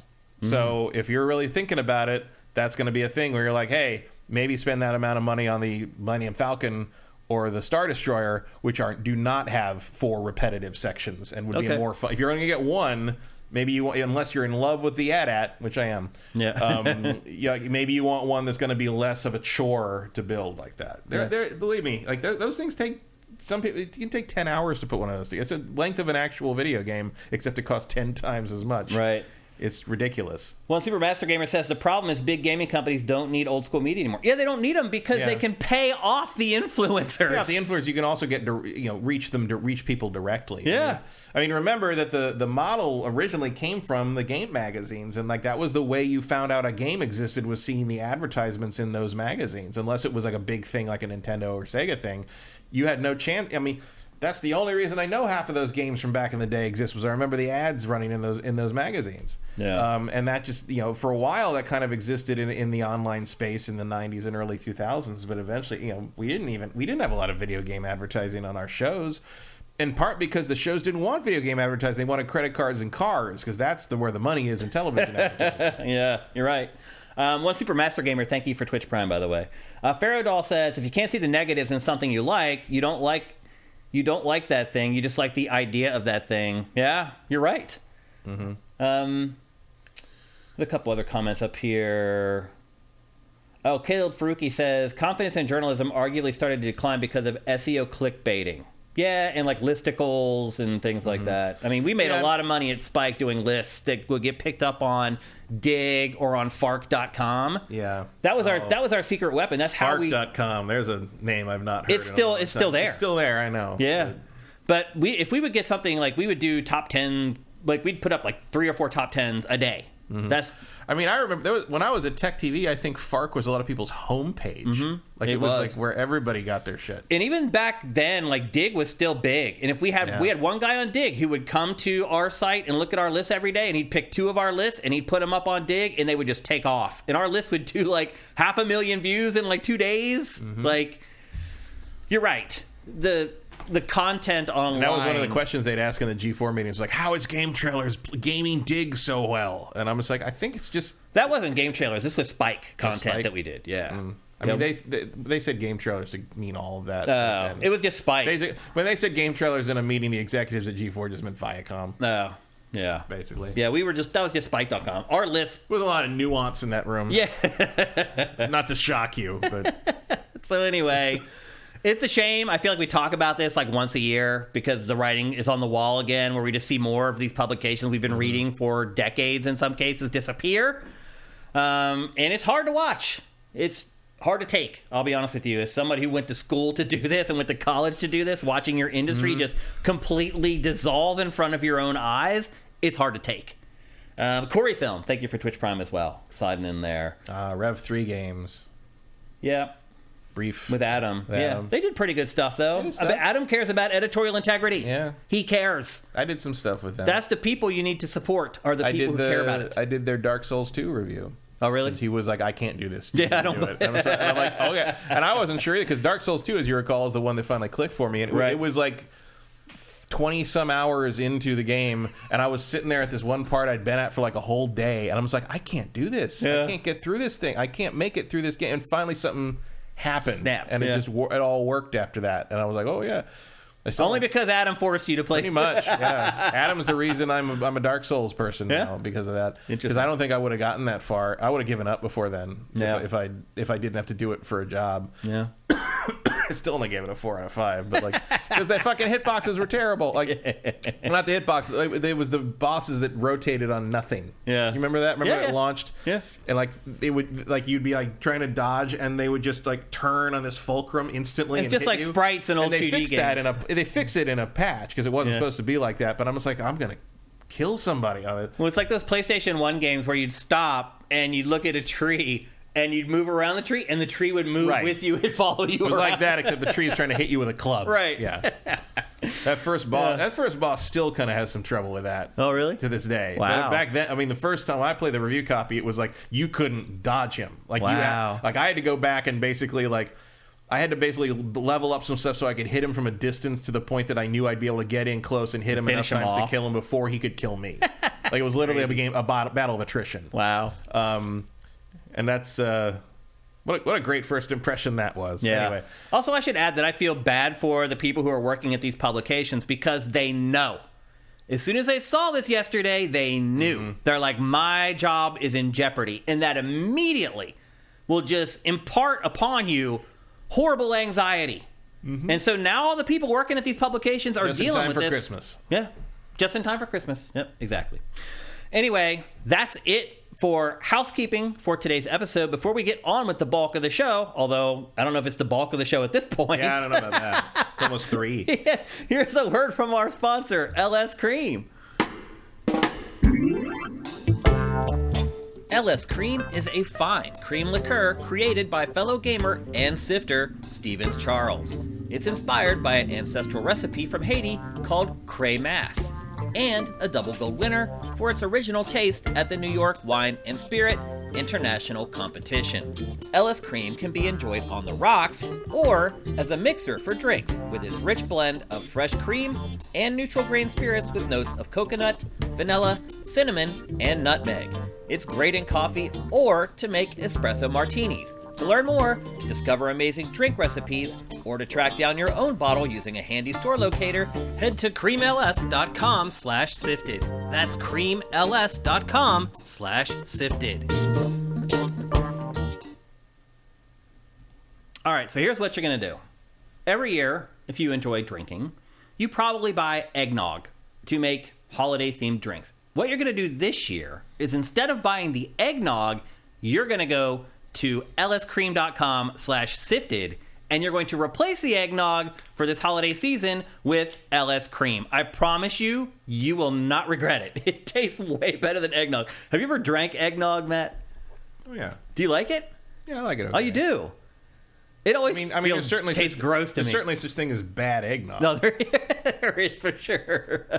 Although I would argue you could probably put a little bit of LS Cream in the eggnog and make the eggnog better too. Yeah. So again, head to creamls.com/sifted. That's SIFTD. That'll show you where you can get bottles locally. There's a store locator. You can also find out where to buy it online.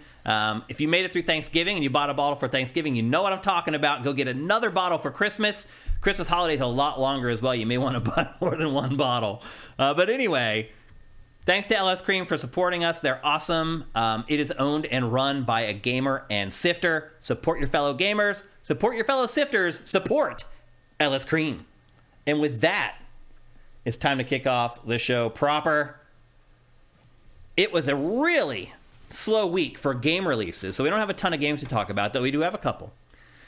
But it is also the 3rd anniversary of the PlayStation 5 and the Xbox Series X. We are now 3 years into next gen. Matt, when should we stop calling it next gen? About a year ago. Yeah.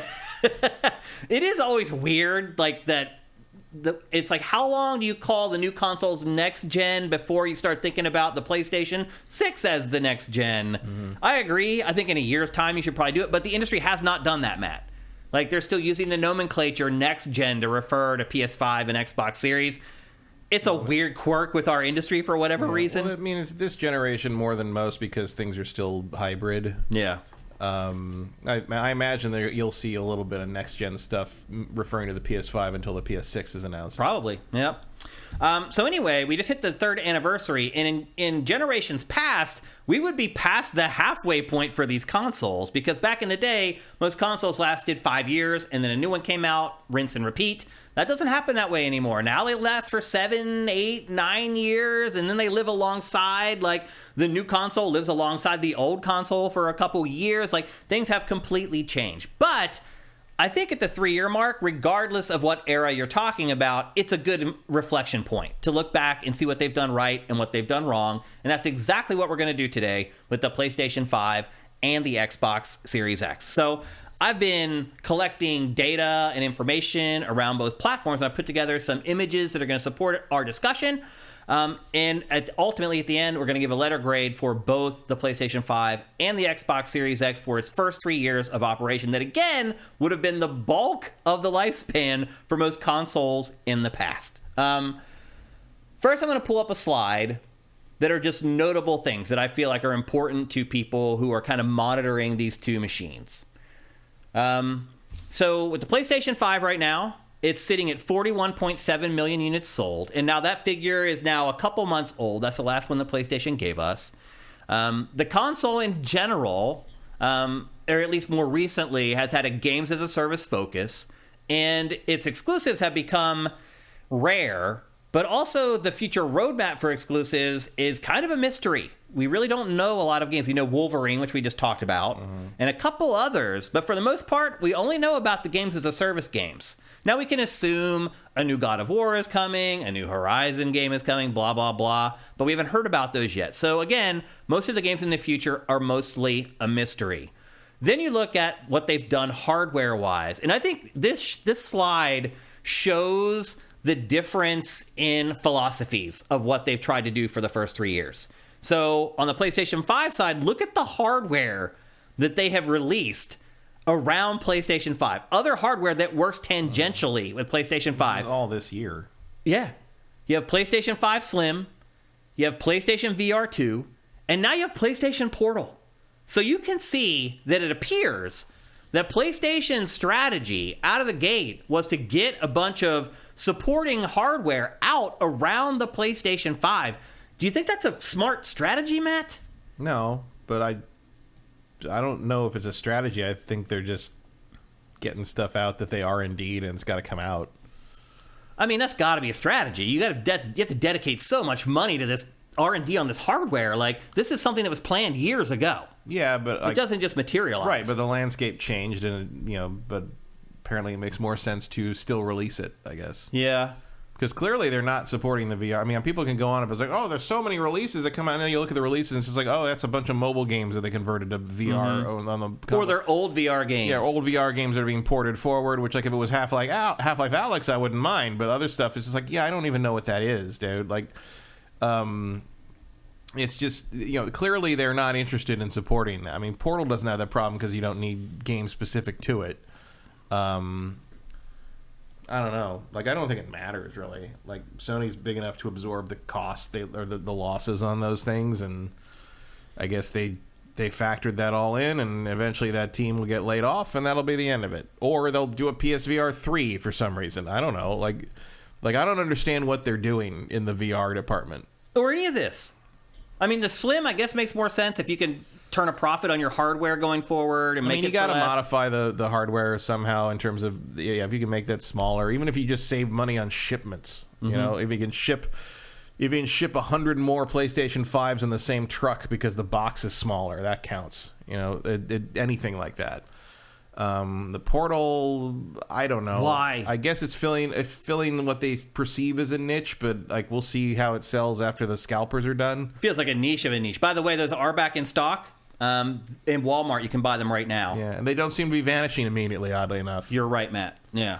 And nobody's bragging about the sales in Europe, from what I see. Yeah. One source started putting out sales numbers from Spain specifically for some reason this week. Because you know why? Because it made it look good. But because the Portal was way down. It was below everything else. Then they were trying to make it look bad. And even the PlayStation was up, and it was just sort of like, well, we're gonna talk about Europe numbers, and it's like, yeah, but like it doesn't. I mean, it's not like the Xbox looked good either. I don't know who you were a fanboy of releasing that, but basically it was like in areas where scalpers aren't running rampant, it seems like the Portal is selling about normal, like what you would expect that object to sell. Yep. To me, of all of those things, only the PlayStation 5 Slim makes any sense at all.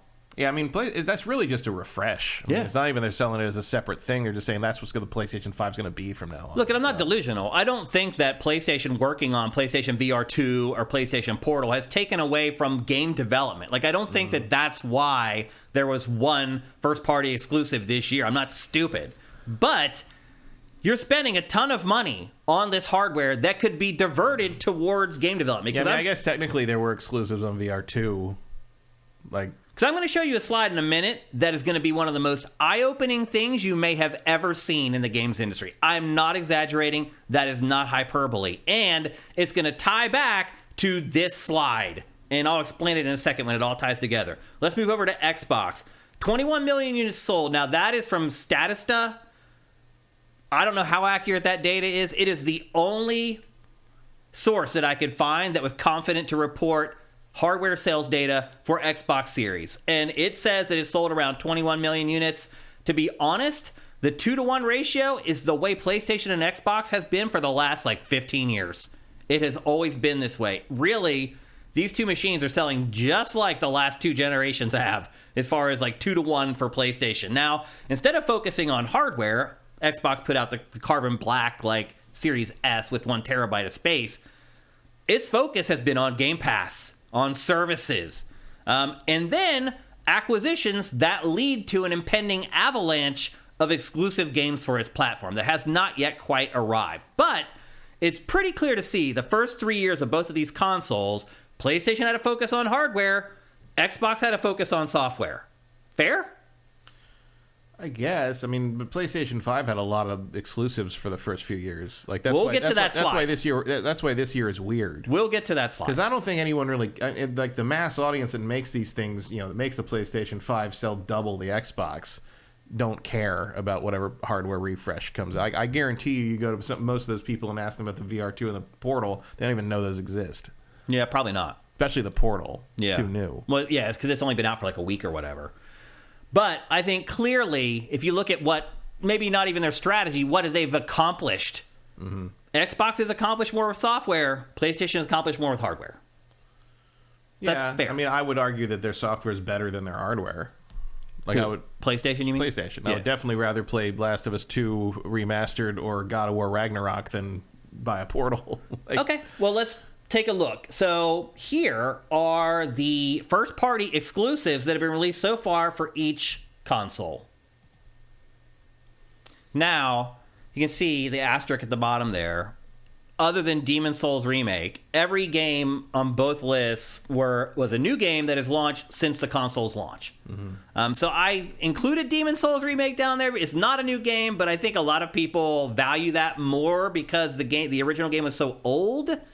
So I think it has more value than the typical like remake or whatever. Yeah, I mean that game was 2 gens out. So right. So I wanted to include it on here, even though I didn't include games like that for Xbox, because there's added value in the Demon's Souls remake, I believe anyway. And it was PS5 exclusive. Right. Yeah, so it wasn't on anything else. It hasn't even come to PC. Now, I did include games on both lists that were released both for the PS4 and the PS5, or released both for Xbox Series and for Xbox One. Grounded is one on Xbox. Where's God of War? Horizon Forbidden West. God of War is not a new game. Ragnarok? Yeah. It was not a new game for PlayStation 5. It had released for PS4, and then they put it out for PS5. Did it? Yeah. I thought that was last year. The PS5 version was. Yeah. So any of, like, Marvel Spider-Man Remastered isn't on there. Marvel's Spider-Man Miles Morales isn't on the list because it was an old game that was just gussied up for PS5. But that was a PS5 launch game. What was? Miles Morales. Was it? Yeah. I bought that when it came out for PS5. That was a launch game? They both came out. Yeah, both versions came out at the same time. I didn't remember that. I thought it was staggered for PlayStation 5. And Ragnarok was also the same time. Was it? Yeah. That came out during the PS5. That was last year. I guess you're right. Okay. I guess I would add those two then. Yeah. Miles Morales. I guess maybe I looked at it more like, I don't know why I thought Horizon. I don't know why I confused those, honestly. Because obviously I have Horizon on there. Yeah. I really thought that God of War was PS4. No. The first one was. Ragnarok. I mean Ragnarok. Yeah. Ragnarok came out last year. And it was for day one for PS5 as well. Yeah. Yeah, I guess you're right. Interesting. I don't know why. I guess I had a brain fart or whatever looking at those games. Because, again, I have Horizon on here, and it's basically the same thing. So it wasn't intentional. I wasn't intentionally trying to slight PlayStation or anything like that. So anyway, we'll tack those on to the end there. But you've got Astro's Playroom, Marvel Spider-Man 2, Ratchet & Clank Rift Apart, Horizon Forbidden West, Returnal, Final Fantasy 16, which was a third-party exclusive that they paid for, Destruction All-Stars, which was abysmal, Forspoken, which was also a third-party Destruction exclusive. All-Stars was free, at least. It was. Not that I ever played it. Yeah, I did. It wasn't good. Forspoken, another paid third-party exclusive for PlayStation. Both those games from Square Enix, by the way. And I do wonder if Square Enix regrets now it having worked those deals for both of those games. Then Gran Turismo 7, and then God of War Ragnarok, and then what was the other game that Miles Morales. Yeah. And then you move over to Xbox Series X. You have Halo Infinite, Forza Horizon 5, Forza Motorsport, Redfall, which was bad, just like Destruction All-Stars, Starfield, Microsoft Flight Simulator. Now, I will say this. I didn't include, and I don't even know if there were any indie games for PS5 that deserved to be on this slide, but I included them on Xbox, the smaller games, because they were like Game of the Year contenders, or they are Game of the Year contenders. So that way Minecraft Legends isn't in there. Right, exactly. So Pentiment made it. I don't think it's a Game of the Year contender, but a lot of people did. Hi-Fi Rush, people love it. And then Grounded, which is another sort of lesser game along the lines of like a Redfall. Grounded's such a weird journey. What was? Just Grounded such a weird journey, because I remember like coverage being done of that before the pandemic. Right. Yeah. Like and then I think the bait, like the early access went up like months after that. Yeah. It was like it's been years and years. Yeah. But I think they're still adding shit. Yeah. I think this slide though, I was surprised by it. I did not, because I think they're competitive. I don't know about that, just in the sense that there's a, well, maybe PlayStation gets the nod without a doubt. Gets the nod, but like there's a bunch of stuff in there that Xbox, like, just not exciting from the Xbox, from a mainstream perspective, for whatever reason. Like, I'm not saying I'm not excited. I mean, I love Pentiment, but like Johnny Dickshot, who's going to go buy a Xbox, he didn't care about Pentiment, right? Yeah. Or even Hi-Fi Rush. Really, Hi-Fi Rush was great, but like that's not going to get any traction. Like you're looking at stuff over even the stuff that I don't think was like amazing on PlayStation 5 is stuff that like demos well. Like it looks good. Yeah, Forspoken looks cool until you play it. Yeah, you know. I mean, I actually like. I didn't dislike Forspoken really, but it wasn't like a oh my god, thank God I own this console kind of game. That game definitely needed to be multi-platform for it to have a chance. It was also on PC, wasn't it? Yeah. But it didn't work very well on PC. If I remember correctly, yes.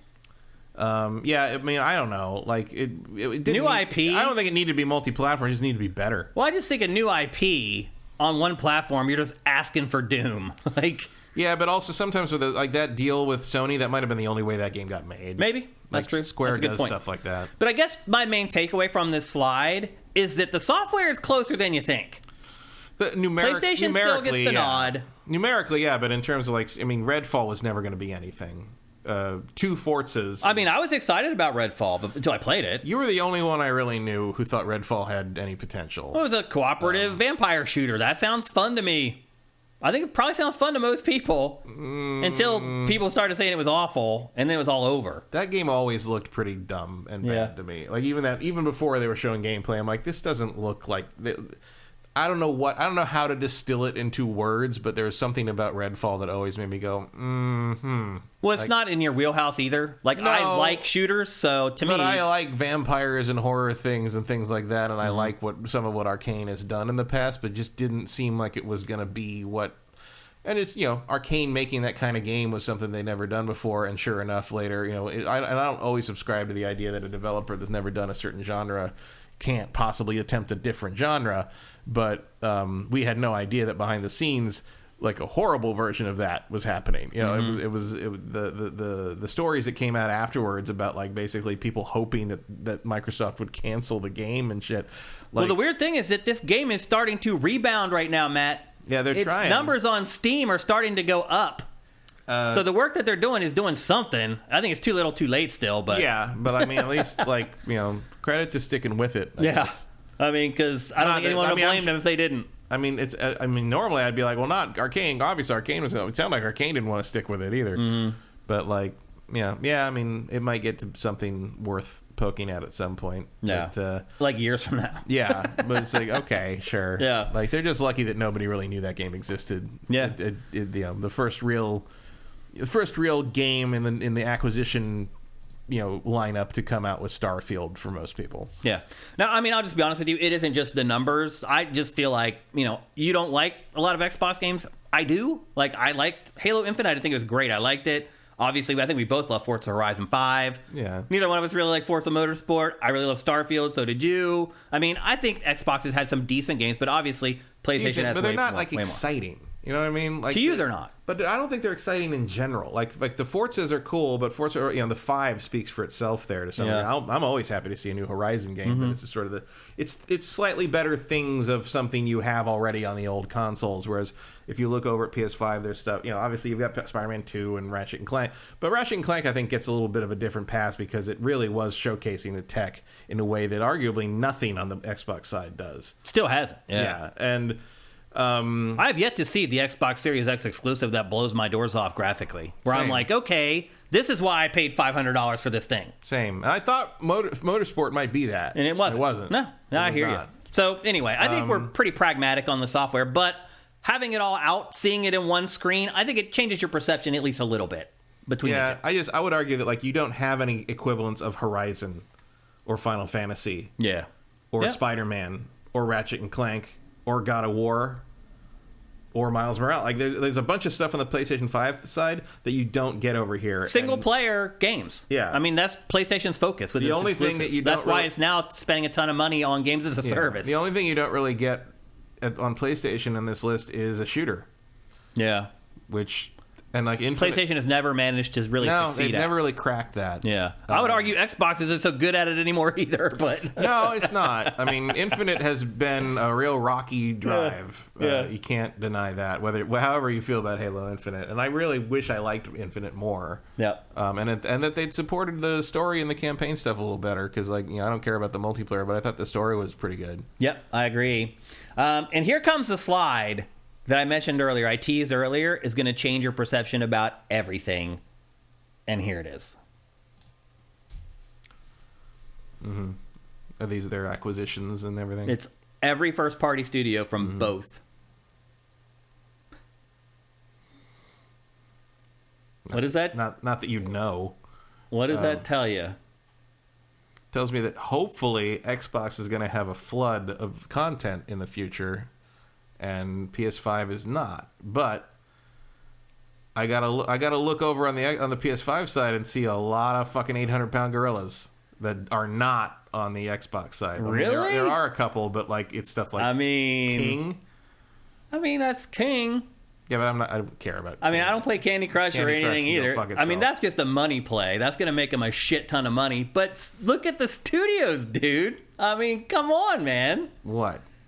But look at all of them. 343, Double Fine, The Coalition, The Initiative, but I'm talking about Ninja Theory, Obsidian, Rare. You're naming a bunch Bethesda. you're naming a bunch of nobodies in terms of the mass appeal market. Where are the ones on the Xbox side that are going to get people to buy an Xbox instead of a PlayStation 5? Well, I mean, 343 Industries makes Halo.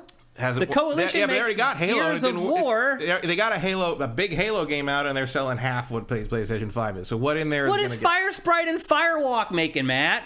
I don't know. What is dude? What are you doing? But Come on, I'm man. talking about Insomniac. I'm talking about Naughty Dog. I'm talking what's about Valkyrie making? What's going to set the world on fire that Valkyrie's making? I mean, you can take half of the PlayStation 5 list and say what you just said about it. Oh, sure. But like I'm saying that also on that list are Insomniac and Naughty Dog and Polyphony and Santa Monica. Yeah, but you've got Bethesda, you've got Rare, you've got Tango, you've got id, sure. you have Arcane, you have Machine Game. Tango, come on. You have Blizzard. I'll give you Bethesda. I'll give you Blizzard. And you sound like a PlayStation fanboy. I'm just looking at what I'm expected to play on the Xbox here. And I'll group Sledgehammer, Treyarch, and Raven and all those together into. I mean, unless they start letting them make their own things. Well, they do. Great. They take the lead on Call of Duty. They all make the 30 million copies a year. They all make the same thing. It's all Call of Duty, and it doesn't matter because it's also on PlayStation. Well, I'm talking about, are they going to... These studios could start making exclusive games. They don't have to stay on Call of Duty forever. Well, that's what I just said. Are they going to let them make actual games, or are they all going to be trapped in the Call of Duty mines forever, like Activision had them doing? Well, if you're working in the mine selling 25 million copies a year, that's a pretty good job. Oh, sure. But, like, ask the High Moon guys how they feel about that. But that's the other thing. High Moon, Beanox, Infinity, I mean... Those guys are just, like, support for Call of Duty, though. Are they going to use them as developers, or is that all just a big chunk of Call of Duty? Those last 7 guys all just be categorized under one game. That seems crazy to me. I know you got to put another one out every year. Come on, man. Come on, what? I'm grasping at straws here. I am 100% correct on that. They make one game. No, that I also is on everything else. I understand you're saying that. I'm just saying. I'd be excited to play some new High Moon. Looking at these two lists, come on, man. Come on, man. Quantity versus quality. Dude, they just paid $69 billion for these studios. If they weren't worth anything, they would have paid $1 billion for them. I think this is about an even list. Oh, my God. I really do. Like, until we start seeing the output from Xbox, I think we're looking at an even list. What are you talking about? You have Bethesda. Yeah, and then that's just one of like 30 studios. But then you split out a bunch of other companies that work under Bethesda into their own thing. What the fuck is Alpha Dog? Who the fuck is? Let's go through the PlayStation list. Team Asobi. Sure. What are they doing? I don't remember. Ben Studio. They don't exist anymore. Fire Sprite. I don't know what that is. Firewalk. With me. Housemarque. We like them. A lot of people don't know who they are. You're skipping Gorilla? No, I'm listing the studios that you should write off under your pretenses. Right. I am also writing them off. I'm saying what's left there is going to be more important at the market than what Xbox has. Okay, maybe it's easier to pick the ones that matter then. So let's go through this here. Gorilla, so you have Gorilla. Housemarque. If they keep putting out quality Housemarque is not on that list. Returnal? You have Gorilla. Returnal sold real well. You have Insomniac. You have Naughty Dog. You have Polyphony. Sony Santa Monica, and Sucker Punch. 6 studios. What is What is San Diego doing these days? They're a support studio, like you said earlier. Support? They just do like stuff for other studios. Okay, let's go to Xbox. 343 Industries, I would put on that list. The Coalition, I would put on that list. The Coalition is Ninja Theory, I would probably put on that list. I would not put Ninja Theory on that list. Obsidian, I would put on that list. Obsidian, I will put on that list if Avowed hits. Rare, I would probably put on that list. Rare, I would never put on that list. Bethesda, I would put on that list. Bethesda goes on the list. Tango Gameworks, I would put on that list. Why does Tango go on there? What do you mean? What does Tango do that's so great? It's what's his name studio. They just put out a bunch of games. Mikami Studio. They put out Evil Within. They put out the games that have bombed so hard that people are amazed when a new sequel to one comes out. Tango isn't in that list. Okay. Id is. Arcane. Arcane is not on that list. Arcane doesn't fucking sell. Come on. That's their whole thing, is they make great games that don't sell. Machine Games I'll take off the list. Blizzard Entertainment. Wait, are you taking it off the list in terms of what you're making now? I'm not counting it. For this? Yeah, I'm not counting it. Nothing happened to them, right? What? Nothing happened to them, though, right? They're still they're still there. Okay. Yeah, they're there. That's a pretty damn good studio to be one of your B-level freaking studios. Blizzard Entertainment. In terms of sales, they are. Blizzard Entertainment. That gets me to 11. You want to say all the Call of Duty studios as 4 into 1? Okay. I'll do that. That's crazy, but that's okay. Who else we got here? Infinite. Okay. That's 12 to 6. Okay. Though you agreed on those 12. I cut everything out you disagreed on. Yeah. So that's double. And I disagree. I think some of these other Xbox studios should absolutely be on those. And is it going to matter? Why? Why would that not matter? Because people don't give a shit about half those things. How do you know what games they're going to make in the future? All you know is the talent. That's what we're talking about here. IP matters a little bit. IP definitely matters. Halo didn't move the needle. So I don't really see, obviously the next thing they make Halo-wise could be a revolutionary thing. The other thing, let's keep in mind here, Matt, all those 6 studios on the left-hand side there, it takes them 7 years to make a fucking game. Well, it doesn't take that long. Yes, it does. You know it does. Those Quad A PlayStation exclusives are 7 years. You know that. Naughty Dog does. It doesn't take the others. They all do. Insomniac's 5. Like 4 years. These guys on the right, they don't take forever to make games either. So they're going to have more output per year. Like, here's what I'm seeing here, Matt. Is that in 2 or 3 years' time, Xbox is going to annihilate PlayStation's first-party output. Annihilate it. Okay, and what I'm saying is it won't matter because PlayStation's still going to double the sales in hardware. But why? Why? Because of brand loyalty, because people just want those games more. I don't know why. I understand. I agree with that to an extent. It is powerful, but it's not going to matter. But eventually, Matt, the numbers are just going to become overwhelming, and no one's going to be able to agree with that anymore. But also remember that the output of the last 7 there are also on PlayStation. For now. I mean, for the next 6 years. We'll see about the next generation. Right. And what happens when they start pulling that shit away from PlayStation? I mean, that's the real shit. I mean, if you can only get Call of Duty on Xbox, then I'm going to change my tune. This slide shows what Xbox has been up to. While PlayStation's been worried about hardware, Xbox has been worried about software.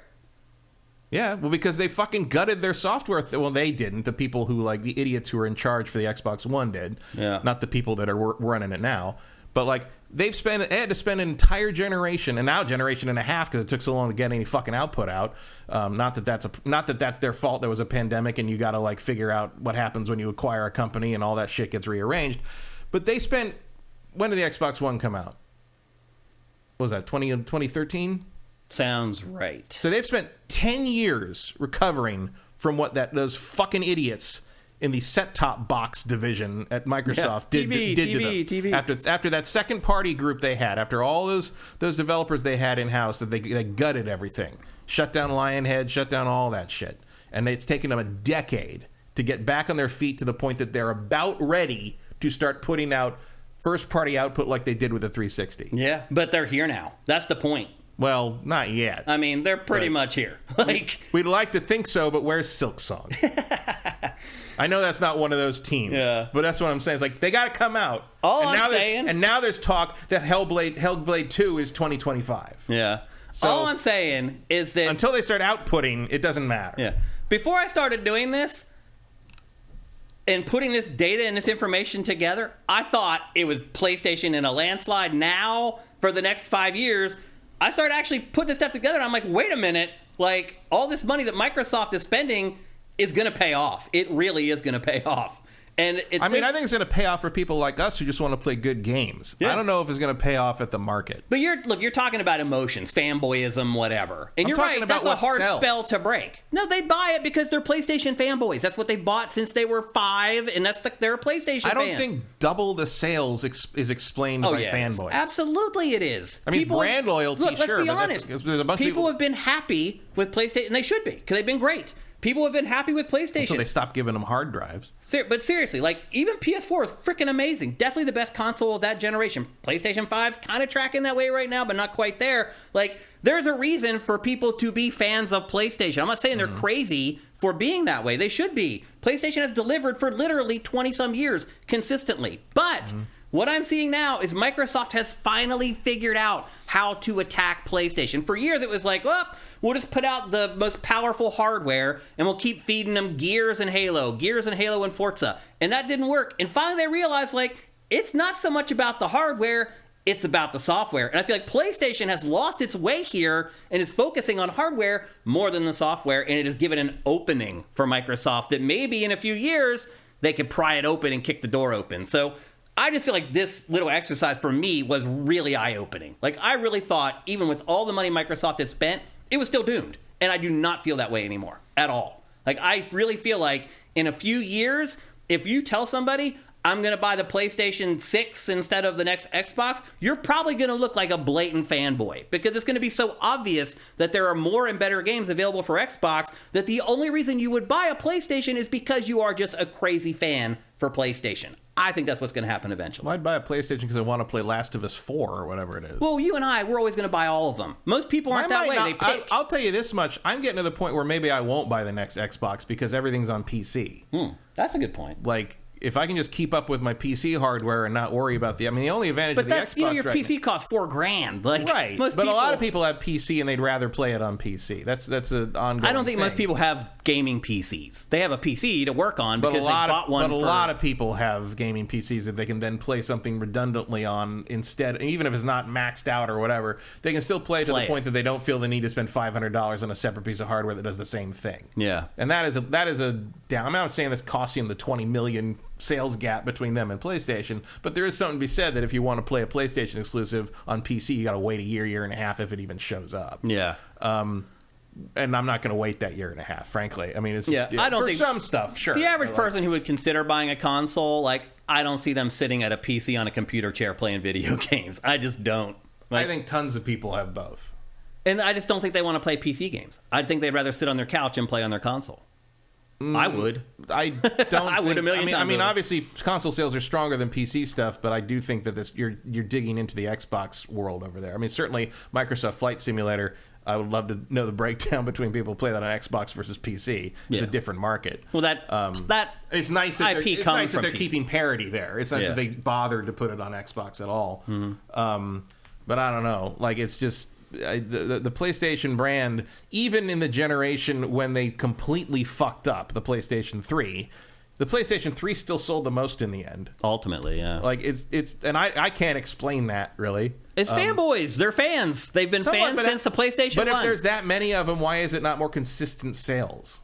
You know what I mean? Like, why sales for what? Each PlayStation? Why doesn't every PlayStation sell that same amount? I mean, it really has been, other than the PS3. And even the PS3 in the end kind of got there. It was a late bloomer, but it still got. I just don't think you can. I don't understand how you can say, like, gaming PCs aren't important, but the reason the PlayStation wins every generation is fanboys. I don't understand that question at all. I mean, like, at some point, PlayStation sells more because it has more to offer to the people in the mainstream market. That's what they want. I don't necessarily believe that. Then what is it? You think I just said what? You literally think there are 40 million dipshit fanboys who just see PlayStation? I just said they're not dipshits. I said they're smart to be PlayStation fans. They have delivered for 20 years. Listen to what I'm saying, man. You said fanboy, which is a pejorative term for someone who doesn't think before they buy something. Fans is a different word. If you just mean fans, say fans. If you're trying to make fun of them, say fanboys. That's what fanboy is. It doesn't matter. It's still the same thing. They're fanboys. They are. Because PlayStation has delivered for them for 20 years. And as I just said, I don't blame them. If I had a product that I love for 20 years, I'd be a fanboy of it too. Like, I get it.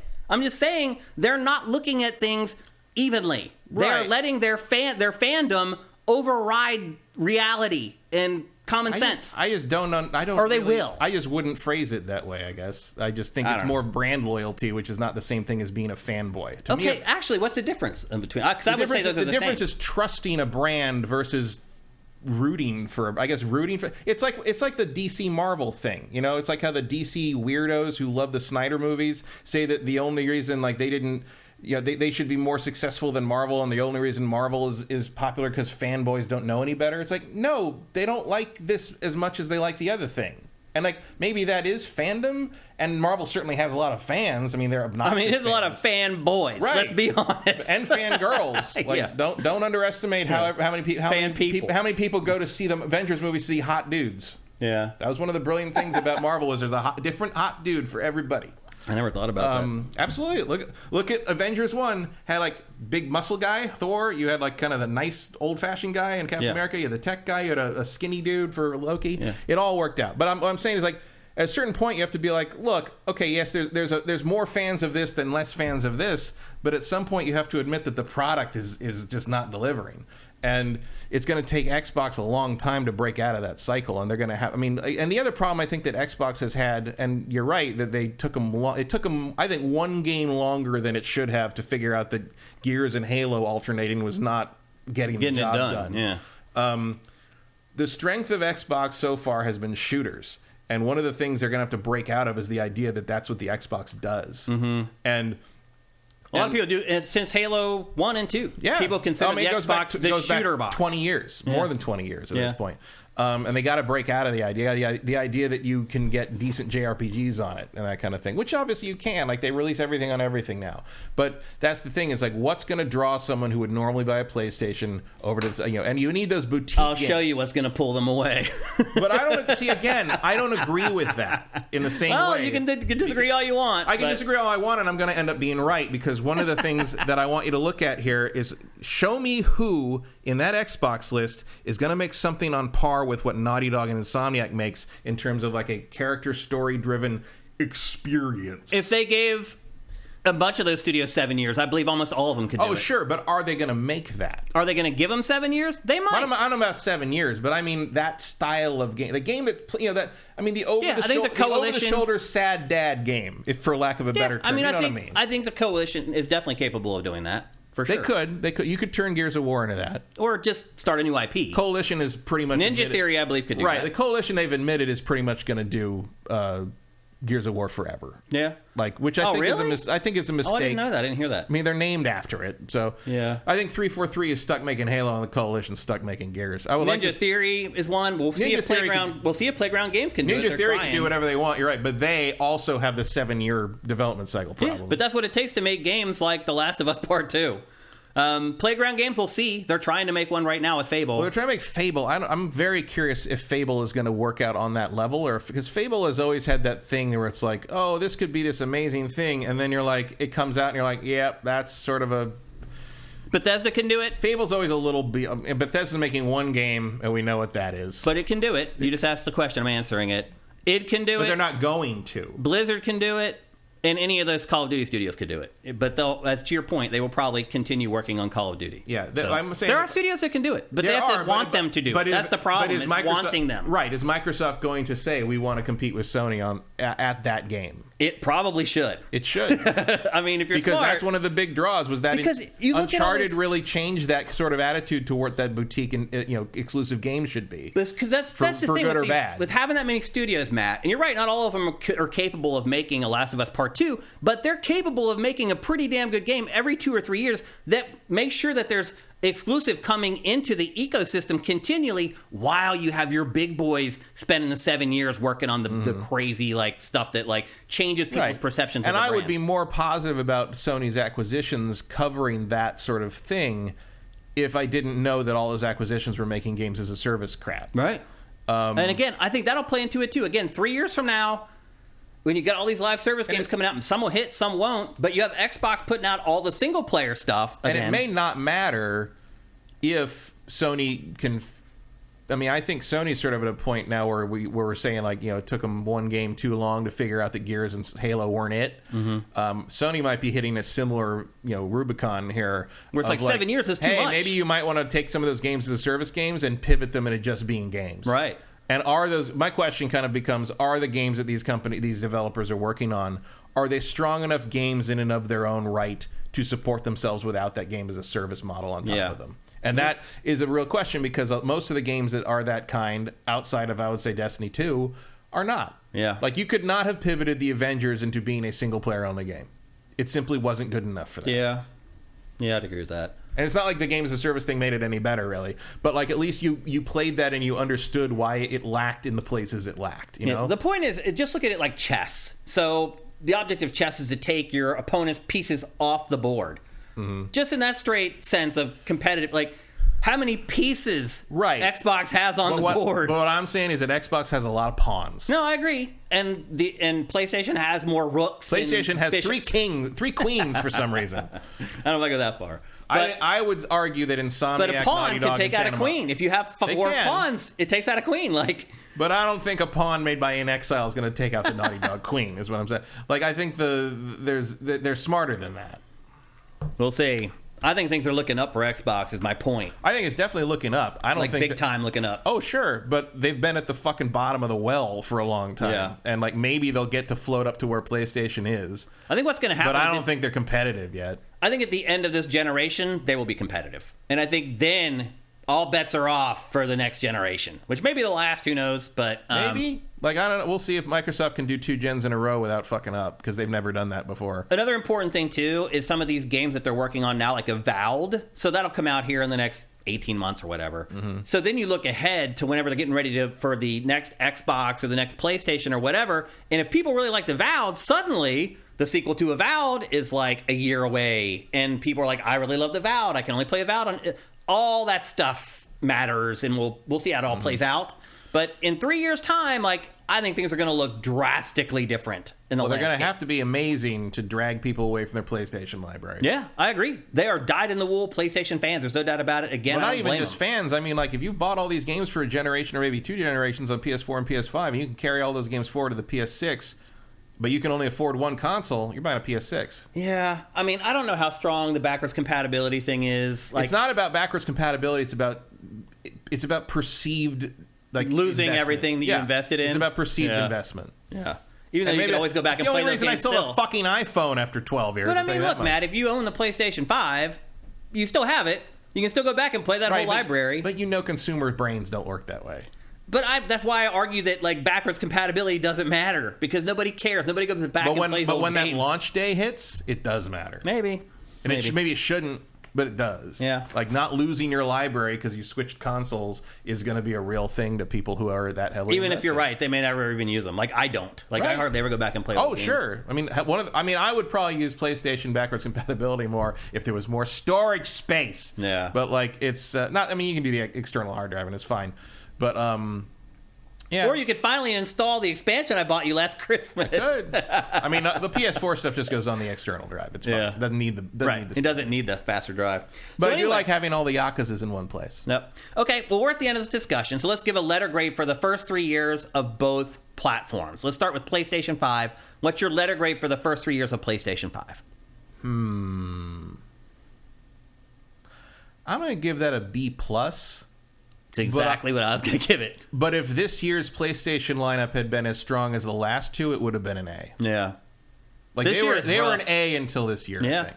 I mean, I was a little surprised to see how... They were just talking first-party output. They were an A until this year. Yeah. I was a little surprised to see how few games there were, honestly, for PlayStation, but then Xbox doesn't have any more. It was kind of hard to notice given the release schedule this year. Yeah. Like, it's weird, like, the packed 2023 release schedule kind of saved them from that perception. Yep. So I agree. B+ is exactly what I was going to give them as well. Hardware's good. I have no problems with it other than the storage. Like, it's 3 years old. I haven't had any issues with it at all. Solid state, running great.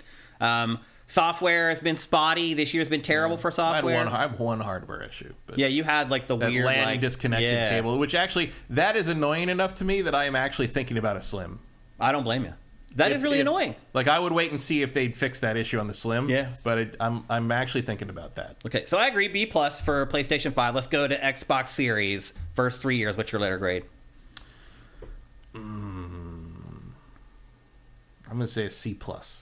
You're higher than me. I would have said a C flat. I think I like Starfield more than you did. Probably. That's probably it. That's literally it. That's all it is. You're probably right.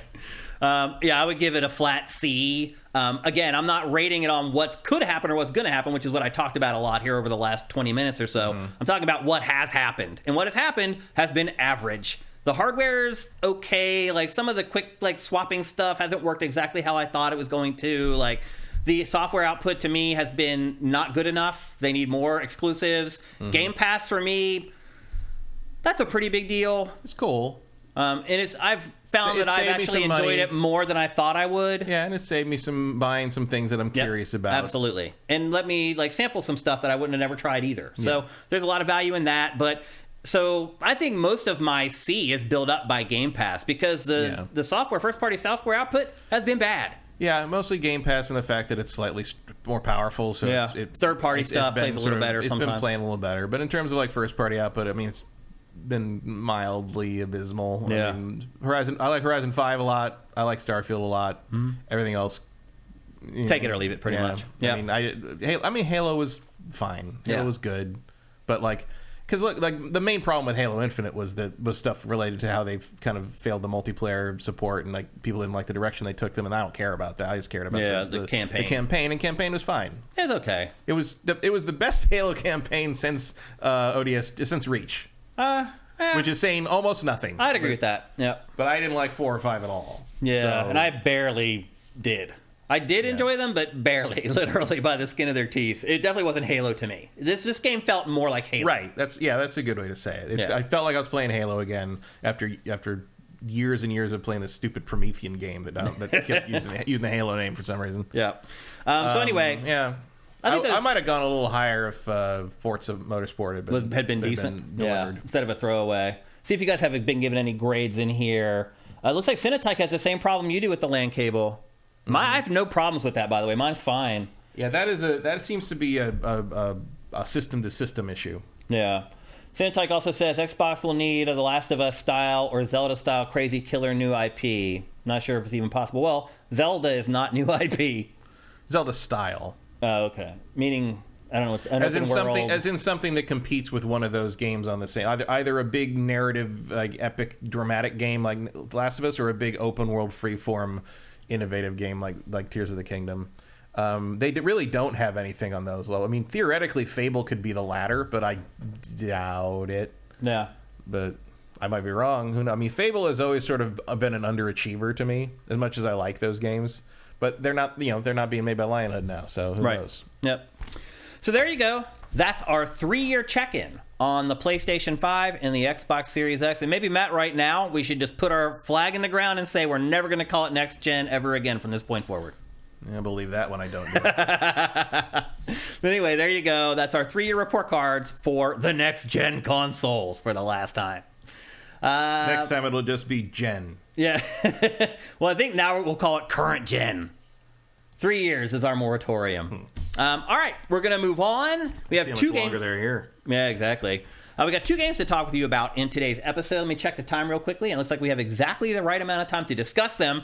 The first one we're going to talk about is a game that kind of fell through the cracks over the last couple weeks because we had such other big games to talk about, and I didn't have a chance to play it. And then this week I did because there were really no releases at all. And that is Detective Pikachu Returns. Matt, what did you think of the Detective Pikachu movie? I liked it. Did you? I was pleasantly surprised by it. It was a pretty solid interpretation. Yeah. I like that they just put the fucking Pokemon up there in live action and called it a day. Like, they didn't try to make it, we have to make this Pokemon look like a real thing, a movie on. No, just put the fucking Pokemon on there. It's great. And it works somehow. Yeah. Ryan Reynolds' Pikachu works. It was good. I mean, I do think it probably should have been Danny DeVito, but it was fine. So the first Detective Pikachu was a 3DS game. And now the sequel, Detective Pikachu Returns, is a Switch exclusive. And both games were polygonal, but obviously this new Switch game has received at least a little bit of a graphical upgrade, but not much. It definitely looks better than the 3DS, and that's about it. Yeah, not by much, though. This game is set 2 years after the last game, and the film, by the way. However, this game... So this is in continuity with the movie? It is in continuity. Interesting. I don't know how you make the first game and the movie. I mean, there's... So between the 2 games, it covers everything that's in the movie. So the first game for 3DS actually left off, and then the movie continued forward, and now this game covers the gap from the old game in the film. So the shame about this really, though, is that if you've watched the movie, the big plot twist in this, you know it already. I'm not going to ruin it because some of you may not have watched the film, but... Is it related to Pikachu? Yes. Yeah, okay. Yeah, so I'm not going to ruin the big plot twist, but if you've watched the movie, the story in this is going to feel like old hat to you. But it does follow junior detective Tim Goodman. He's still searching for his missing father, Harry. That was a big crux in the first game. He never did find him. Again, I'm not going to ruin what happens in the film around all that stuff, but that's where the game picks up. So the first game, there was this crisis. So this town, Rhyme City, is an anomaly in that it is the only place where Pokemon and humans live in harmony together. And Pokemon aren't forced to live in the balls. They're allowed to be outside of their balls and roam around. And for a long time, that was great. But in the first game, there was this kind of a virus that took over Pokemon called R that made them violent and dangerous. And so a big crux of the story in the first game was hey, we used to live alongside these Pokemon. Now they're going crazy and they're trying to kill me. So there's the first game had almost racism undertones to it because the way that people were treating the Pokemon, because there was just a couple bad apples that were spoiling the whole bit. You get what I'm saying. And this one, I kind of stopped listening after you said that Pokemon live in the balls. Oh. Pokeballs. You gotta call them Pokeballs. Okay. Important. Well, they're allowed to be outside the Pokeballs in these games, or in this town, and that's what sets it apart. So in the last game, the R virus shows up, it makes the Pokemon act crazy, they solve it, and the R virus goes away. This game is set 2 years after that. However, he still hasn't found his father, Harry. Wow, he's very tall. Well, it's 2 years, Matt. Right. He's taller than the cops. Really sprouted up. He's got nothing to fear. Yep. So anyways, 2 years after the last game, and yet another wave of crime has hit Rhyme City. So Tim and Pikachu are on the case. And as it turns out, so you get medals because you guys have been a tandem, a crime-solving tandem for the last 2 years. And at the beginning of the game, the mayor gives you a medal or whatever. In the middle of the ceremony, a big Pokemon flies in and causes all this havoc and blah, blah, blah. They're oh no, is the R virus back? Is it something new or whatever? That is the first part of the plot in this. But the plot really, and this is crazy, Matt, in this game is really about not trusting the police. I'm not kidding. Yeah, I believe it. So a lot of detective stories are that. But the kids are playing this game. The kids are never too young to learn. It might be a little young to tell kids not to trust the police. I don't know. 2023? I don't know. So anyway, the first big case happens. There's this mansion, and this jewel is stolen from the mansion. And you go there, and your rival is this police detective. Because you're the private eye guy, working, in the weeds or whatever. And this other guy is a cop who officially works with the police. And you're rivals. He's trying to solve cases before you are. As you get into this game, you find out that guy is a freaking slimeball who's lying all the time and completely cannot be trusted. And that's really the theme of this game. As you get into the heart of it goes to some kind of dark places. I was surprised. I was really? You're teaching me that cops can't be trusted? My age, no big deal. 5 or 6 year old playing this game, and believe me, this game is targeted at 5 or 6 year olds. I mean, we learned that from Streets of Rage back in the day. Matt, this is if watching this B-roll, only trust your fists. Police will never help you. So I'm sure watching this B-roll, you're probably watching, it's like a detective puzzle adventure. It's really not. This is really more of an interactive novel. Because there is gameplay in the game, and there's detective mechanics and all this crap, but it's all automatic. Even more automatic than Alan Wake 2's detective stuff. Yeah, I think a lot of people sort of, when this first came out, the original, expected to be Phoenix Wright with Pikachu, Objection. and it is not. No, it's not. It's not at all. So yeah, it's basically a graphic novel or a visual novel that you play through with a plot that at times is shockingly adult and other times is shockingly juvenile. It's really weird to have both of them in the same game. And I understand Nintendo typically is very good at making games that both adults and kids can play together. It's also weird that the insides of the buildings are modern apartments, and the outsides are Studio Ghibli, right? Yeah, there's not a consistency rustic, there. Cozy European design. Yeah.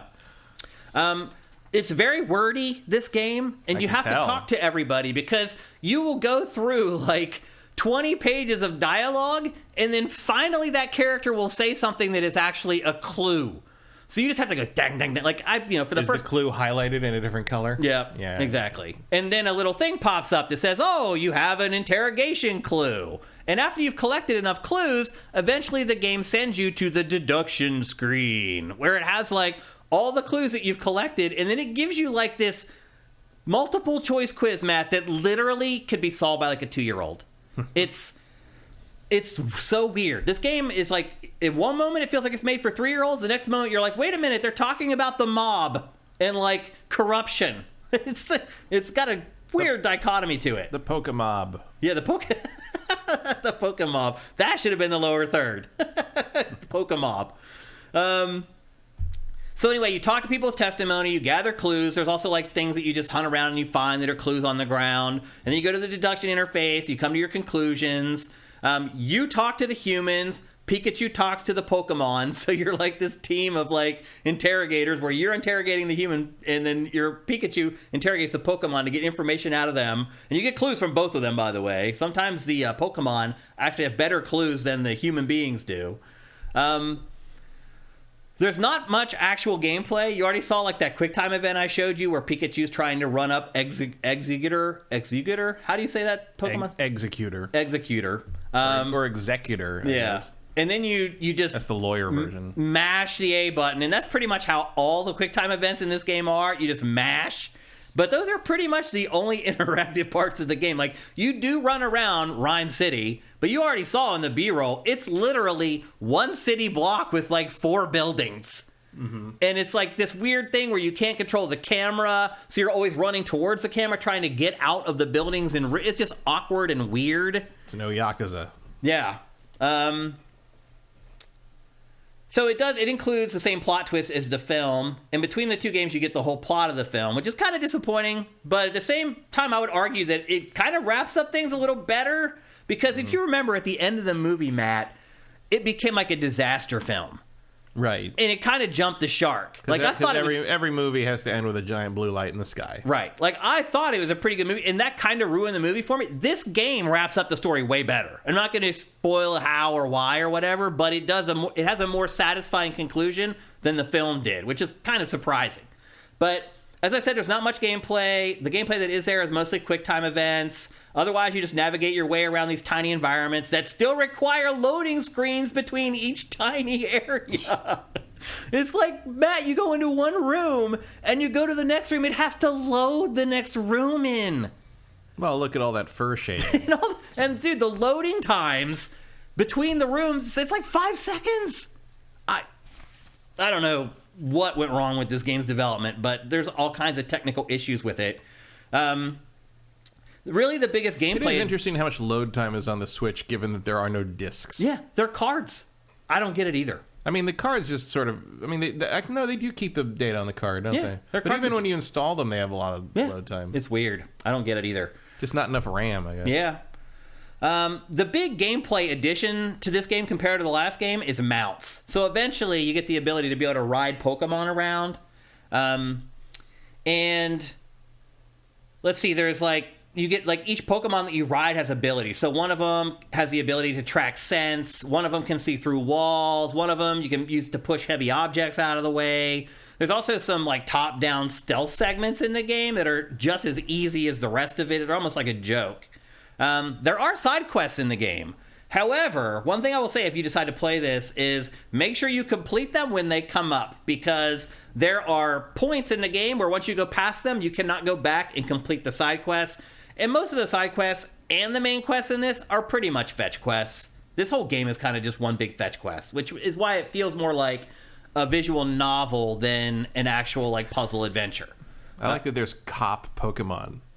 Oh, is there a cop Pokemon? Well, there's like those electric dogs. Oh, he is a cop. Yeah, no, but those electric dogs. There's like 3 of them in that shot. So like, I guess that's just what those Pokemon are cops. Well, they introduced that Pokemon. It says like believes in law and order or something like that, which is kind of funny. One thing I will say about this game, though, and it was true of the first one as well, is you do learn a lot about Pokemon. Like, the first time you come into Rhyme City, those sheep Pokemon flow by, and they give you like the whole background on them, like how they operate. They float from town to town. If they find a house that they like, they go inside and they leave their cotton all over the inside of the house. Like, that continues throughout the entire game. You can continually learn new things about Pokemon that you probably didn't know before. Whether there's value in that for you or not, I think that's on a person-by-person basis, but it's there. As I said, the game is very easy, and it really is made for kids, and there are moments that are almost insulting for adults as far as the puzzles and, like, the deduction stuff. It literally just happens almost automatically. I would never get used to how big they are. Well, I mean, it also shows you the size of the Pokemon. Yeah, that's gigantic. Yeah. Even that one shot in the street where you just look down the alley and there's this giant fucking thing. Like, I would never be okay, like, living around these I mean, I know that everyone grew up around it. It's normal to them. Yeah. But it's just like, even if you're, like, from this world, but you're used to them being in balls all the time. Yeah. Like, and you come to this city, you're like, what the fuck? Yeah. Walk around a corner, there's a Clefable the size of a Volkswagen right in front. It's like, yeah, that's weird. That's why Rhyme City's special, man. I guess so. The game should have difficulty settings, because if you want to play this with your kids, you're not going to want to. It's too easy. So they need to find a happy medium between what they have now and not making it too difficult. I would also say that this is one of the worst looking games of this generation. I mean, it's a sequel to a 3DS game, and I think it looks like a 3DS game in high res.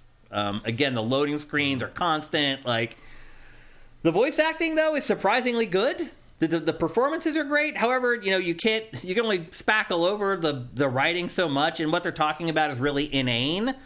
But they do a good job writing it, and they do a good job voicing it. It's just that, what do you talk about in a game like this? It's not very interesting. Its Metacritic average right now, Matt, is 66, which is way too high. And I just want to circle back to the Metacritic score for Call of Duty Modern Warfare 3, where people were like, nope, 5 is the right score, 5 is the right score. I will go to my grave saying Modern Warfare 3 is 8 times the game that this game is, that is sitting at a 66 on Metacritic right now.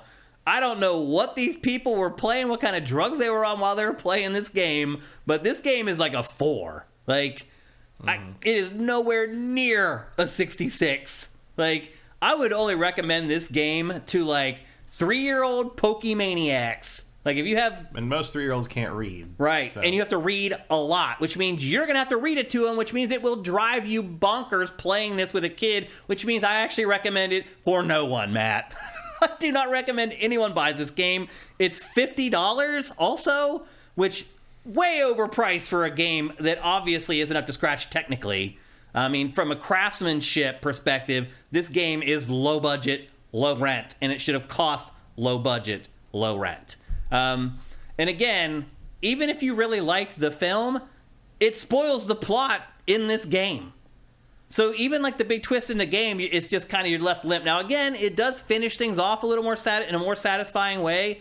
And one thing I'll say this too that was weird is, like, this game does not leave the door open for a sequel. There's no cliffhanger. There's no weird little thing that happens. It literally wraps up the whole plot, and it's done. Interesting. Which I was shocked. Especially by. Interesting considering that, like, there's still talk of another movie. No, I'm sure they're good, because that movie did huge. I guarantee there's going to be another movie. Yeah. Didn't do Sonic numbers, but it did all right. But I guarantee there's going to be another game too. So I don't know why. Although I don't know. I mean, after Mario, they might be hungry for stuff of that caliber or nothing. That's true. In terms of, like, revenue. They're making a live-action Zelda movie, which with the guy who produced Morbius and the guy who wrote Monster Trucks. It's going to be a disaster. And the guy who directed the Mortal Engines, or like that movie is going to be cruising for a bruising. Like you just had the biggest surprise animated hit of the last 5 to 10 years, and you're making a Zelda. You sat on the Zelda license for a quarter of 30 years. Nobody wants a live action Zelda movie. Nobody wants that. Nah, I've seen enough fanfic already on YouTube. I don't need more of it. So anyway, I was really disappointed in this game. I had played the 3DS version for like an hour. I think maybe we had Vincent review that for us back in the day when it came out. So I had very limited experience with the first game, but I expected more from this than I got. I would not buy this. I would buy this for maybe $20-25, but even then I struggle. This is just one of those things where, like, the game's like, I think I finished it in like 12 hours or whatever, and I was just like, I just wasted 12 hours of my life. Yeah, I mean, it's a funny idea, but like that's the other thing too is that, like, it's weird to me that Pikachu talks like Danny DeVito. It was weird in the movie. It's weird in this. It's just like, it's like Pika Pika, and then blah, blah, blah. It's like, how does that work? Yeah, I mean, well, only he hears him, right? Right. Yeah, that's how it works. And there's jokes magic. about that. There's actually a joke about the movie in this game. He goes home and his sister is there, and they talk about the movie. They're like, well, there was a movie based around this that came out a couple of years ago, and the sister goes, and I wasn't in it. Why wasn't I in the movie? It's funny. Like, they actually break the fourth wall, like, talking about the movie. That was, like, the only clever thing in the game, to be honest. So, yeah, Detective Pikachu returns. Don't let it return. Just let it stay wherever it is. And I don't think you'll be any worse for the wear. Again, after I finished playing this, I was like, man, what could I have done with those 12 hours that would have been better and more constructive? A lot. I could have done. I could have got ready for the new GameFace in 2024 with that time instead of playing this. But I digress. So I recommend staying far away from Detective Pikachu Returns. Next up, and our final topic for today's show, and I'm not going to talk about this game very long because this is very niche, but also very, very cool, and I wanted to get it on your radar. And Matt, I'm surprised that you didn't turn me onto this game. Have you heard of it? I've heard of it. Little Goody Two Shoes? Yeah, I don't know much about it, except every time I see it pop up in something, I get the Adam Ant song stuck in my head. Goody Two, yeah. Goody Two, Goody Two Shoes. This is a prequel to a game called Pocket Mirror. Have you heard of that game? Only in conjunction with people saying that this is a prequel to it. Yeah, I had never heard of Pocket Mirror before. I don't know how it slipped under my radar, but this is apparently the prequel to that game. Obviously, I haven't played it. It is an adventure. Let's see how I can describe this. It is an adventure RPG lesbian life simulation set in an extremely religious hamlet. Piece all that together. Okay, I do remember. Actually, no. What's it a prequel to? Pocket Mirror. We've talked about that before. Have we? Because that description rings a bell. I remember you talking about that in the old studio, like in the where we were when we were in the insurance or the real estate company. Okay. You definitely mentioned that at some point. Interesting. I remember that. I don't remember it at all. I do remember. Now that you say that, I remember it. Interesting. Well. It wasn't like a topic or anything, but you brought it up at some point. It came up. Well, as I said, this is an adventure RPG lesbian life sim survival game. You play as a girl named Elise. As the game starts, you're an infant, and this old woman finds you because I guess your parents had died or they had left you or whatever, and this old woman finds you in the woods and takes you home and raises you. But eventually, the old woman dies and leaves Elise on her own. And from that point forward, she lives a tough life. She does hard labor. She's like a maid for all the people in the town. She's basically miserable. She's poor. She can't make ends meet. She doesn't have enough money for food. And she's like, there's got to be a better way. And so she dreams of having a better life filled with money, basically. And so she embarks. Basically what happens is a girl shows up at her door, or she comes home and finds that someone has ransacked her place. She goes out to her shed out back, and she finds this girl hiding out there. Love interest number one. The girl is like, I don't know how I ended up here. Like, I don't know where I am. So you bring her in and you let her stay in your house and you make her your maid, basically. Well, as time goes on, you start to realize that there's something special about this girl. She's not just some maid or some person that you found. And she has known about you and the town for a long time and was subconsciously drawn to the town. And that's kind of what sets everything into motion. Once she's living with you, you go out into the yard and you find this pair of red shoes in a box. You're trying to get your garden going, and instead you dig up this box that has red shoes in it.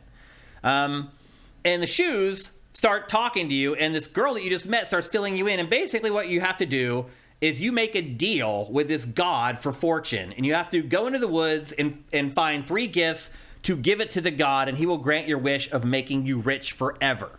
And that's sort of the objective of the game. Elise ventures into the eerie woodlands, and there she has to endure these trials where you explore areas and complete a bunch of simple puzzles while you avoid enemies. There's really no combat in this game at all. And And even the RPG part of it is pretty light. Like, you don't necessarily level up per se. It's really more of a survival game and a time management sim, I guess is the best way I could describe it. A big part of the plot, too, is that, as I said, the hamlet that you live in is really religious. And they think that either you are a witch or the girl who just showed up to your house is a witch. And a big part of the game and the plot is trying to guide the villagers away from thinking that you're a witch, because they'll burn you at the stake. Like, this is kind of where you're living. But also, it's a romance sim. And you have 3 potential targets in town that you date up, and they're all girls. There's no heterosexual hookups in this at all. It's all girls with girls in this game. And you go on dates with the girls, and a big part of the game is managing your time. There's a clock that turns. There's like 4 different time periods in each day. So you have basically 4 slots in each day to do what you want to do. If you go on a date with any of the girls, that takes one of the slots. If you try to accomplish a mission, that takes one of the slots. So a big part of the game is like figuring out what you want to accomplish. Okay, I want to romance this girl and make this girl my girlfriend or whatever. But I also need to move the plot forward and make sure I'm getting those gifts to deliver to the god so that I can become rich forever. And juggling all that stuff is where the challenge in the game comes into play, basically, is making sure you can get stuff done. At first, it's not a big deal, but as you get further into the game, like, the survival stuff really starts to rear its head after a while. You have to manage matches, meaning, like, matches that you light your lantern with, your sanity, and your hunger. The hunger... The only way that you can satisfy your hunger is to get money. That's the only way. Every once in a while, a character will give you like a loaf of bread or whatever. But for the most part, to stay alive in this game, you have to constantly be completing things to get the money that you need to buy the bread. And eventually, it becomes a nightmare. Also, managing the matches becomes really hard after a while. I struggled to find places to get more matches. Eventually, over time, the crux of the game is survival and making sure that you're satisfying those 3 different needs that you have at all times.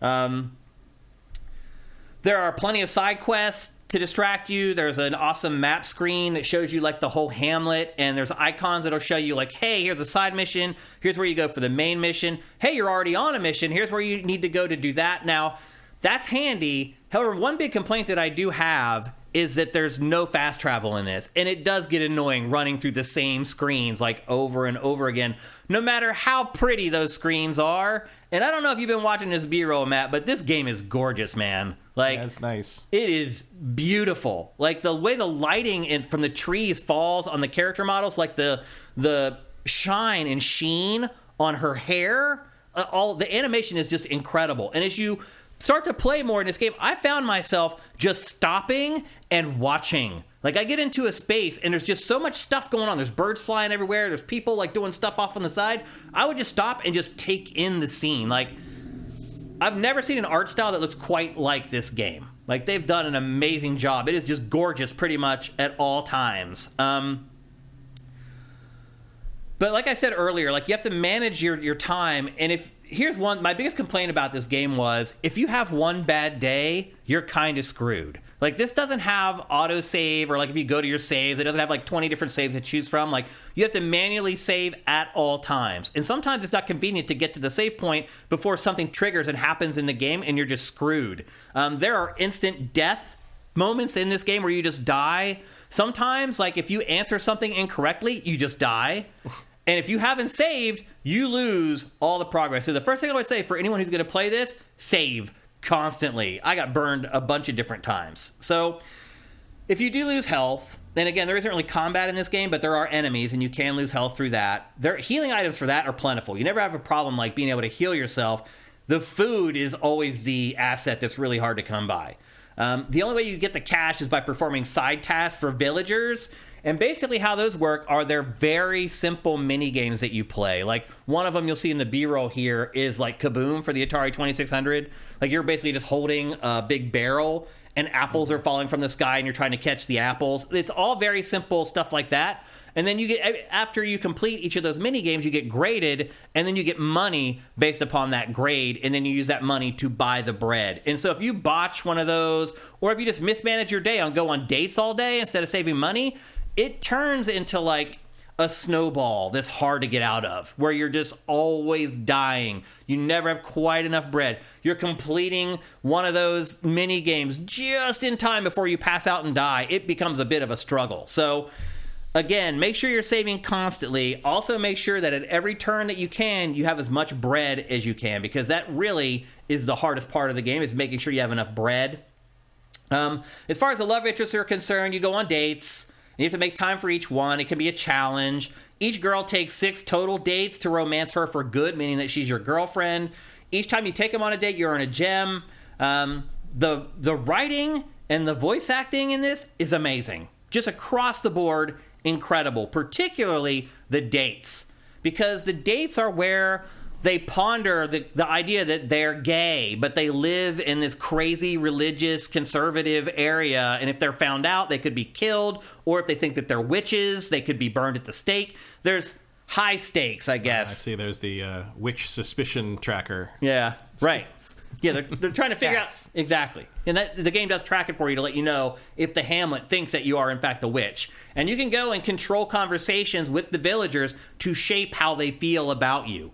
So if they start suspecting that you're a witch, seek them out. And then the conversation trees will give you multiple options. You can choose the options that will lead them away from thinking that you're a witch that they need to burn at the stake, basically. And I assume if you choose the wrong options there, that's how you die instantly. Yep, and then you have to go back to your last save or whatever. There's other conversations, too, where you die instantly that aren't related to whether you're a witch or not as well.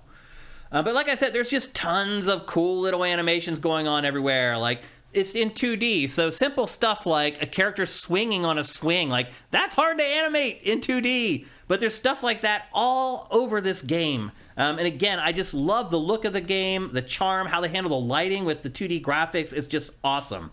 One thing I will say, though, is that, like, when you get in conversations, there's, like, multiple art styles that they start sampling, like, start piling in as you do the conversation. Like, it's weird. It feels like there's not a unified art style across the game. Like, one of the stills will be in one art style, and then they'll show a still of the two characters together, and it's a completely different art style. And then they'll cut very quickly to, like, this real-time cutscene that's working in the engine, and it can be, like, hard to follow. And there was a couple times where I was afraid I had accidentally hit the forward button because it gets jumpy. Like, it starts cutting between the different art styles and the cinematics, and it feels a little abrupt and weird at times, but that's just the game. So don't suspect anything is weird like I did. That's just the way that the game is. The music is amazing. I was humming the songs from this game, like, after I played it for the first time, like the overworld theme. Like, I already have it embedded in my head. I can repeat it verbatim already, or hum it verbatim. As I said, the save points are sparing. Save anytime you can. Save as often as you can. There's no detriment to doing that, and it will save your butt from having to replay a lot of sections of the game. And then, Matt, you know I hate musicals, right? Mm-hmm. I've said that many times on GameFace. But there are musical numbers in this game that I loved. They were just crazy and hilarious and weird. They didn't last that long. Like, when you first get the red shoes, she does this crazy, like, dance number in front of the villagers, and the villagers are like, that's the first time they suspect she's a witch. Because they're like, whoa, like, what is that? Like, you're singing about shoes, and, like, you can't do that in this town or whatever. I've never played a game like this, honestly. Sounds like Rhapsody. It really is insane, dude. Like, I have never... Might be. I wonder if it's the same people. Look at her hair when she runs. It's amazing.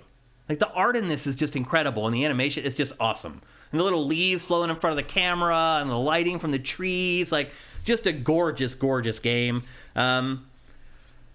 But it also, as someone who likes interactivity, it is very light on gameplay. It doesn't have a lot, so I think for people like that, you may not like it. But I did. Like, I enjoyed the crap out of this game. It caught me by surprise out of nowhere. I really enjoyed Little Goody Two Shoes. It is available, as you can see in the lower third, for pretty much everything. The game costs $20, which is great. That's like the perfect... Like, I haven't finished this yet. I've already played it for like 8 hours or so.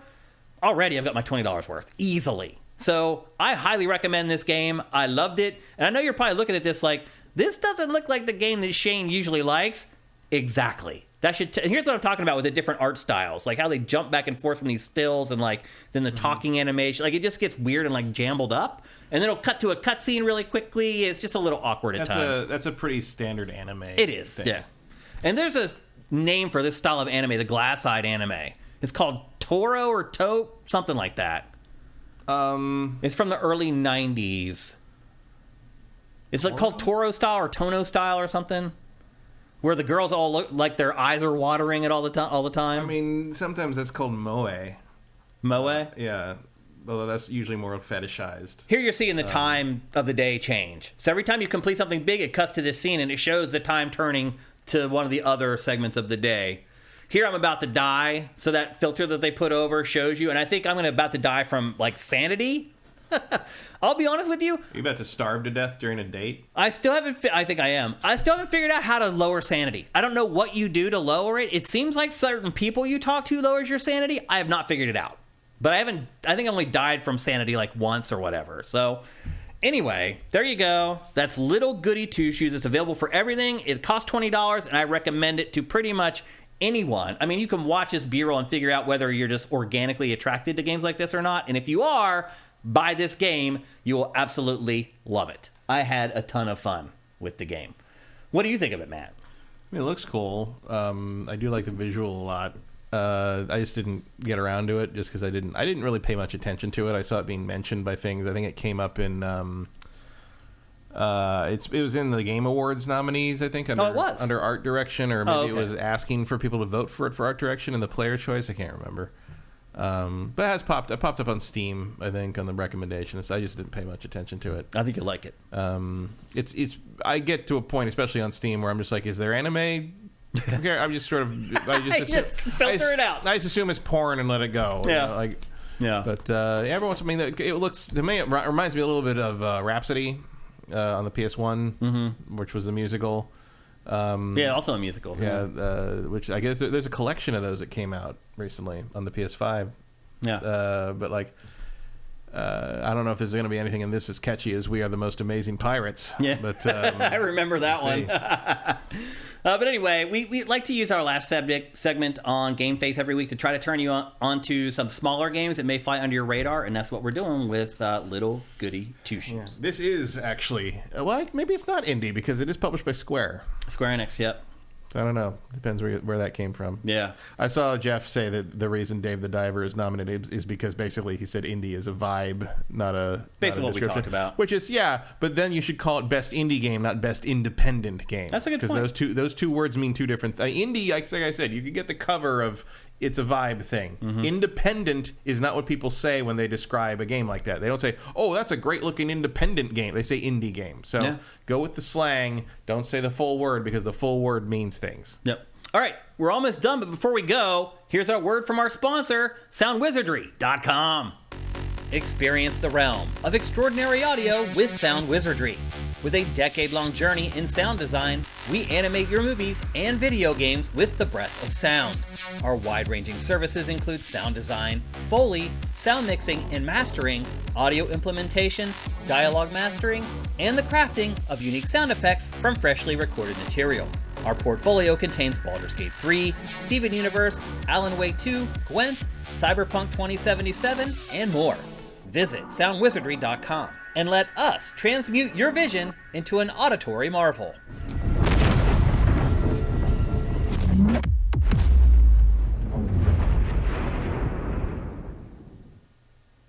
That's right. For all your audio needs, go to SoundWizardry.com. Anything you work on that's audio related, they can help it, they can fix it, they can make it better, they can make it awesome. They have done it for us, they can do it for you. They have done it for some of the biggest video game releases of 2023. Always good to see people in our community thriving and succeeding, and that is exactly what's happening at SoundWizardry.com. And with that, we got to call it. We went way over today. I talked about Little Goody Two Shoes way longer than I should have. So much for my 10 minutes that I was going to spend talking about it. So I apologize. So we can't do any Q&A. We actually have not done Name That Game for like 3 episodes. Doing a Q&A, can't drink, can't smoke. Yeah.